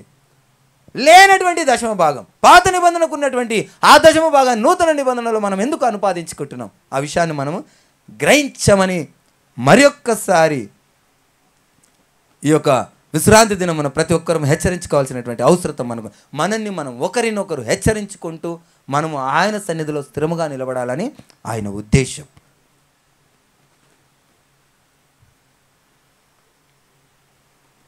మత్తయి సువార్త 19వ అధ్యాయం 24వ వచనం ఒకసారి చూడమ్మా.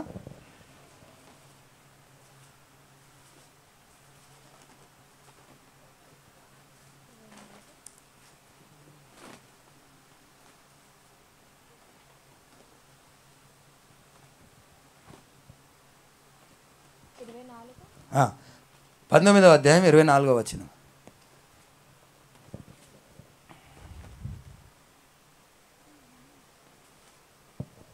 ఇదిగో ధనవంతుడు పరలోక రాజ్యంలో ప్రవేశించుట సూది బెత్తంలో వంట దూరుట సులభమని మీతో చెప్పుచున్నాను. అయితే ఇక్కడ దేవాది దేవుడు మాట్లాడుతున్నటువంటి మాట పైన కొంచెం మంచిగా మనం చదివితే, ఇంటికి వెళ్ళినాక చదవండి, ఎంత బాగుంటుందో. చాలా ఆ యొక్క మాధుర్యమైనటువంటి మాటలు.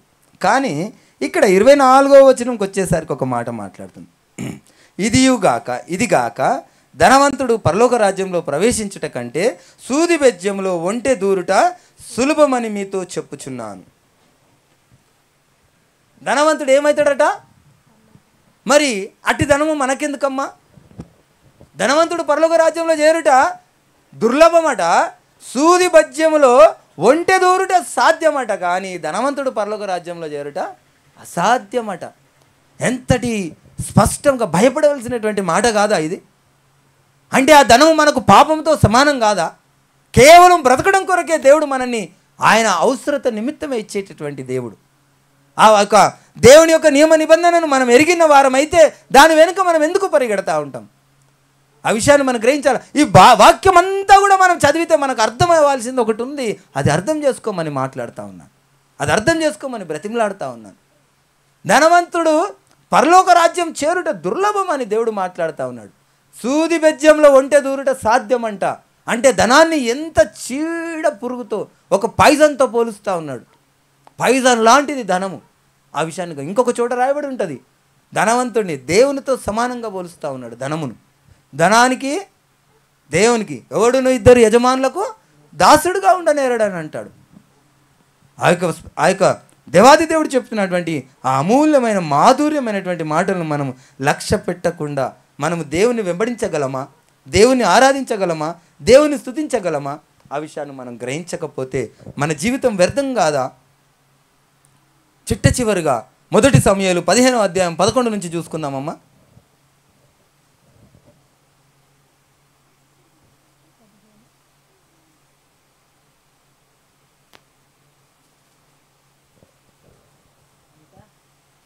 మొదటి సమూయేలు 15వ అధ్యాయం 11 నుండి. సమయం ఎక్కువైపోయిందా? సమయం ఎక్కువైందా? చదవండి. సౌలు నన్ను అనుసరింపక వెనుక తీసి నా ఆజ్ఞను గైకొనకపోయెను కనుక అతనిని రాజుగా నిర్ణయించినందుకు నేను పశ్చాత్తాపపడుచున్నాను. అందుకు సమూయేలు కోపావేశుడై రాత్రంతా యెహోవాకు మొరపెట్టుచుండెను. ఉదయమున సమూయేలు లేచి సౌలును ఎదుర్కొనుటకు పోగా సౌలు కర్మెలునకు వచ్చి అక్కడ జయసూచకమైన శిలను నిలిపి తిరిగి గిల్గాలునకు పోయినన్న సమాచారము వినెను. అయితే పైన మొదటి 11వ వచనంలో రాయబడినటువంటి మాట, సౌలు తనను అనుసరింపక వెనుదీసినటువంటి ఆజ్ఞను వెనుదీసి ఆయన ఆజ్ఞను గైకొనకపోయేను గనుక దేవుడు పశ్చాత్తాపపడతా ఉన్నాడు. ఏ ఆజ్ఞను గైకొనలేదు ఆయన, ఏ మాటను, ఏ ఉపదేశాన్ని ఆయన గైకొనలేదు. ఎందుకు దేవుడు పశ్చాత్తాపడుతున్నాడు? ఎందుకు దేవుడు బాధపడతా ఉన్నాడు? ఈరోజు మనము ఆ యొక్క దేవుని ఉద్దేశం నెరవేర్చకపోతే, దేవుని ఉద్దేశాన్ని మనం అనుసరించకపోతే, ఆయన ఇష్టాన్ని మనం తెలుసుకోకపోతే ఆయన బాధపడుతున్నాడన్న సత్యం మనం గ్రహించకపోతే మన జీవితం వ్యర్థం కాదా?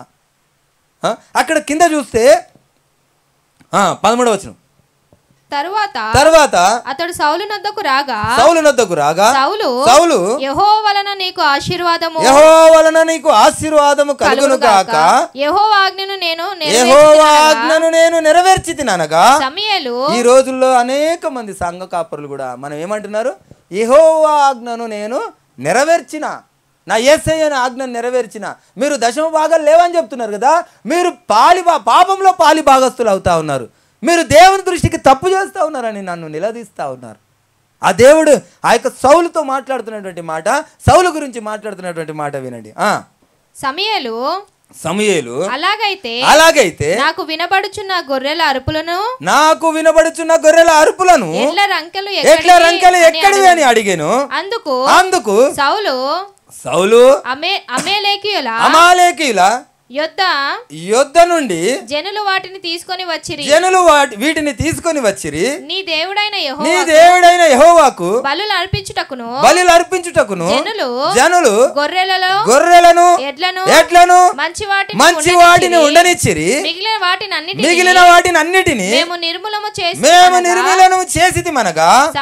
సమూయేలు నీవు మాటలాడ పని లేదు, యెహోవా రాత్రి నాతో సెలవిచ్చిన మాట నీకు తెలియజేతును వినుమని సౌలుతో అనగా సౌలు చెప్పుమనెను. అందుకు సమూయేలు నీ దృష్టికి నీవు అల్పుడవుగా ఉన్నప్పుడు ఇశ్రాయేలీల గోత్రములకు శిరస్సు అయితివి. ఇక్కడ నీ అంతటా నీవే దశమ భాగాలు అడిగితే నువ్వు ఈ గోత్రాలన్నిటికీ కూడా నువ్వు శిరస్సు అవుతున్నావు. దేవుని మాట, దేవుని ఉపదేశమును నువ్వు లెక్క పెట్టుట లేదు. నీ యొక్క ఉపదేశముని, దేవుడు చెప్పిన మాటను నువ్వు మీరి నీ అంతటా నువ్వేమనుకుంటున్నావు అంటే దేవుని కొరకే నేను ఇలా చేసినానని నువ్వు ఒక కొత్త నియమం రాసుకున్నావు. నువ్వు ఒక కొత్త నియమాన్ని రాసుకున్నావు కనుక నువ్వేమవుతున్నావు, ఈ యొక్క ఇశ్రాయేలు ప్రజలందరికీ కూడా నీవే శిరస్సు అవుతున్నావు. చదవమ కింద. యెహోవా నిన్ను ఇశ్రాయేలుల మీద రాజుగా అభిషేకించెను మరియు యెహోవా నిన్ను సాగనంపి నీవు పోయి పాపాత్ములైన అమాలేకీయులను నిర్మూలము చేయుము. వారు లయమగు వరకు వారితో యుద్ధము చేయమని సెలవీయగా నీవు ఎందుచేత యెహోవా మాట విన దోపుడు మీద ఎగబడి ఆయన దృష్టికి కీడు చేసితివా. నేను ఈరోజు దోపుడు మీద ఎగబడుతున్నటువంటి ఆ యొక్క మాట ఆ యొక్క దేవునికి అయిష్టమైన హేయమైన చర్య అని దేవుడు మాట్లాడుతున్నాడు. ఆ యొక్క దేవుడు మాట్లాడుతున్నటువంటి మాటకి ఏమంటున్నామంటే, ఈ రోజు ఉన్నటువంటి సేవకులు ఏమంటున్నారంటే, నేను సేవ నిమిత్తమే, మేము సేవకు ఖర్చు పెడతా ఉన్నాం, మేము సేవకు చేస్తూ ఉన్నాము, కానీ దేవుని ఉద్దేశం ఏమిటో, దేవుని సేవ ఎలా జరగాలో ఆయన మాట్లాడుతున్నటువంటి మాటను మనం గైకొనాలి. ఆయన ఉద్దేశము ఆ యొక్క డబ్బులతో వచ్చేటటువంటి సేవ కాదు. దేవుడు ఏమంటాడు, హస్తకృతములైన దేవాలయంలో నేను ఉండను, ఆ యొక్క మీ హృదయమైన ఆలయం అని దేవుడు మాట్లాడుతూ ఉన్నాడు. ఆ విషయాన్ని మనం గ్రహించకపోతే ఎలా? కింద చూడమ్మా. అందుకు సౌలు ఆ మాట అనవద్దు, నేను యెహోవా మాట విని యెహోవా నన్ను పంపిన మార్గమున పోయి అమాలేకీయుల రాజైన అగాగును తీసుకొని వచ్చి తిని కానీ అమాలేకీయులను నిర్మూలము చేసి ఆ రాజును కూడా హతమార్చమని దేవుడు చెప్తే నువ్వేం చేసినావు? ఆ రాజును తీసుకొచ్చి పక్కన పెట్టుకున్నావు. ఆ యొక్క జనములను, ఆ రాజును, ఆ యొక్క సంపదను అన్నిటిని కూడా హతమార్చమని దేవుడు చెప్తే అది ఎవరి కొరకు ఉంచిన అంటుండు? దేవుని కొరకే, నీ మేలు కొరకే, నీ గొప్పతనానికే, నీ సువార్త ప్రకటించడానికే నేను వాటిని పక్కకు పెట్టినా అని చెప్తా ఉన్నాడు. కింద చూడండి. అయితే గిల్గాలులో నీ దేవుడైన యెహోవాకు బలి అర్పించుటకై జనులు శపితములకు గొర్రెలను ఎడ్లలోను ముఖ్యమైన వాటిని తీసుకొని వచ్చిరని సమూయేలుతో చెప్పెను. అందుకు సమూయేలు తాను సెలవిచ్చిన ఆజ్ఞను ఒకడు గైకొనుట వలన యెహోవా సంతోషించినట్లు ఒకడు దహన బలులను అర్పించుట వలన ఆయన సంతోషించునా? ఆలోచించు. చాలమ్మా.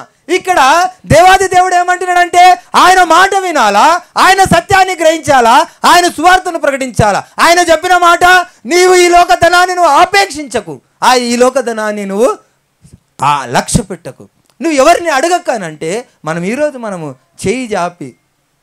చేతులు చాపి అడుగుతున్నటువంటి ఆ దుస్థితిని దేవుడు ప్రశ్నించుటలేదా? ఆ యొక్క సౌలు గారు ఏమంటున్నారు, నీ దేవుడైన యెహోవాకు బలులు అర్పించుట కొరకే శ్రేష్టమైన వాటిని తీసి పక్కన పెట్టిన అంటుండు. అక్కడ దేవాది దేవుడి అయిన ఆ యొక్క శిష్యుడైనటువంటి ఆ యొక్క ప్రవక్త అయినటువంటి సమూయేలు ఏమంటున్నాడు, ఒక్కడు మాట వినుట వలన, ఆయన ఆజ్ఞ విని ఆయన ఆజ్ఞను గైకొనుట వలన సంతోషించును గాని బలులు అర్పించుట వలన ఆయన సంతోషించునా? ఈరోజు దశమ భాగాలు తీసుకొని ఆయన పరిచర్య చేస్తున్నానని చెప్తున్నటువంటి వారు ఆ యొక్క దేవుని దగ్గర సూటిగా ఆయన మాట్లాడుతున్నటువంటి ఆ మాటతో మీరు ఏ మాత్రం ఏకీభవిస్తారు, ఏ విధంగా ఆ వాక్యాన్ని విభజించుకుంటారో మీకే వదిలేస్తా ఉన్నా. మీరు అనుకుంటుండొచ్చు, ఆ దేవాది దేవుడికి ఆ యొక్క దశమ భాగాలు తీసుకొని సువార్త ప్రకటిస్తున్నా, అనేక ఆత్మలను రక్షిస్తూ, ఆయన ఉద్దేశం అది కాదు. ఆ యొక్క అన్యుల చేత ఈరోజు అపకీర్తిగా కొలబడుతున్నటువంటి ఆ మాటకు మనమే కారణం అవుతా ఉన్నాం. ఆ యొక్క అన్యజనులు ఏమంటున్నారంటే, ఆ యొక్క దశమ భాగాలు లేకపోతే ఆయన యొక్క క్రైస్తవ్యం కూలిపోతుంది అంటున్నారు, ఆయన సువార్త ఆగిపోతుంది అంటున్నారు. దేవాది దేవుడు ఏమంటున్నాడంటే, హస్తకృతములైనటువంటి ఆలయం కట్టవలసినటువంటి అవసరత మనకు లేదు. మనము ఆయన హృదయానుసారులుగా, ఆయన హృదయాన్ని ఎరిగినటువంటి బిడ్డలుగా ఆయన సువార్తను ప్రకటిస్తే విరిగి నలిగినటువంటి బలియాగ హృదయము ఉంటే చాలు. ఆ ధనవంతుడైనటువంటి ఆ ధనము మనలో ఉన్నప్పుడు మనలో గర్వం ఉంటుందే తప్ప దేవుని యొక్క వినయ విధేయతలు ఉండదు, లోబడే స్వభావం మనకు ఉండదు. ఆ యొక్క దేవుడు మాట్లాడుతున్నటువంటి స్పష్టమైన మాటలను మనం గ్రహించకపోతే ఆయన ఉద్దేశంలో మనం ఉన్నవారం కాదు.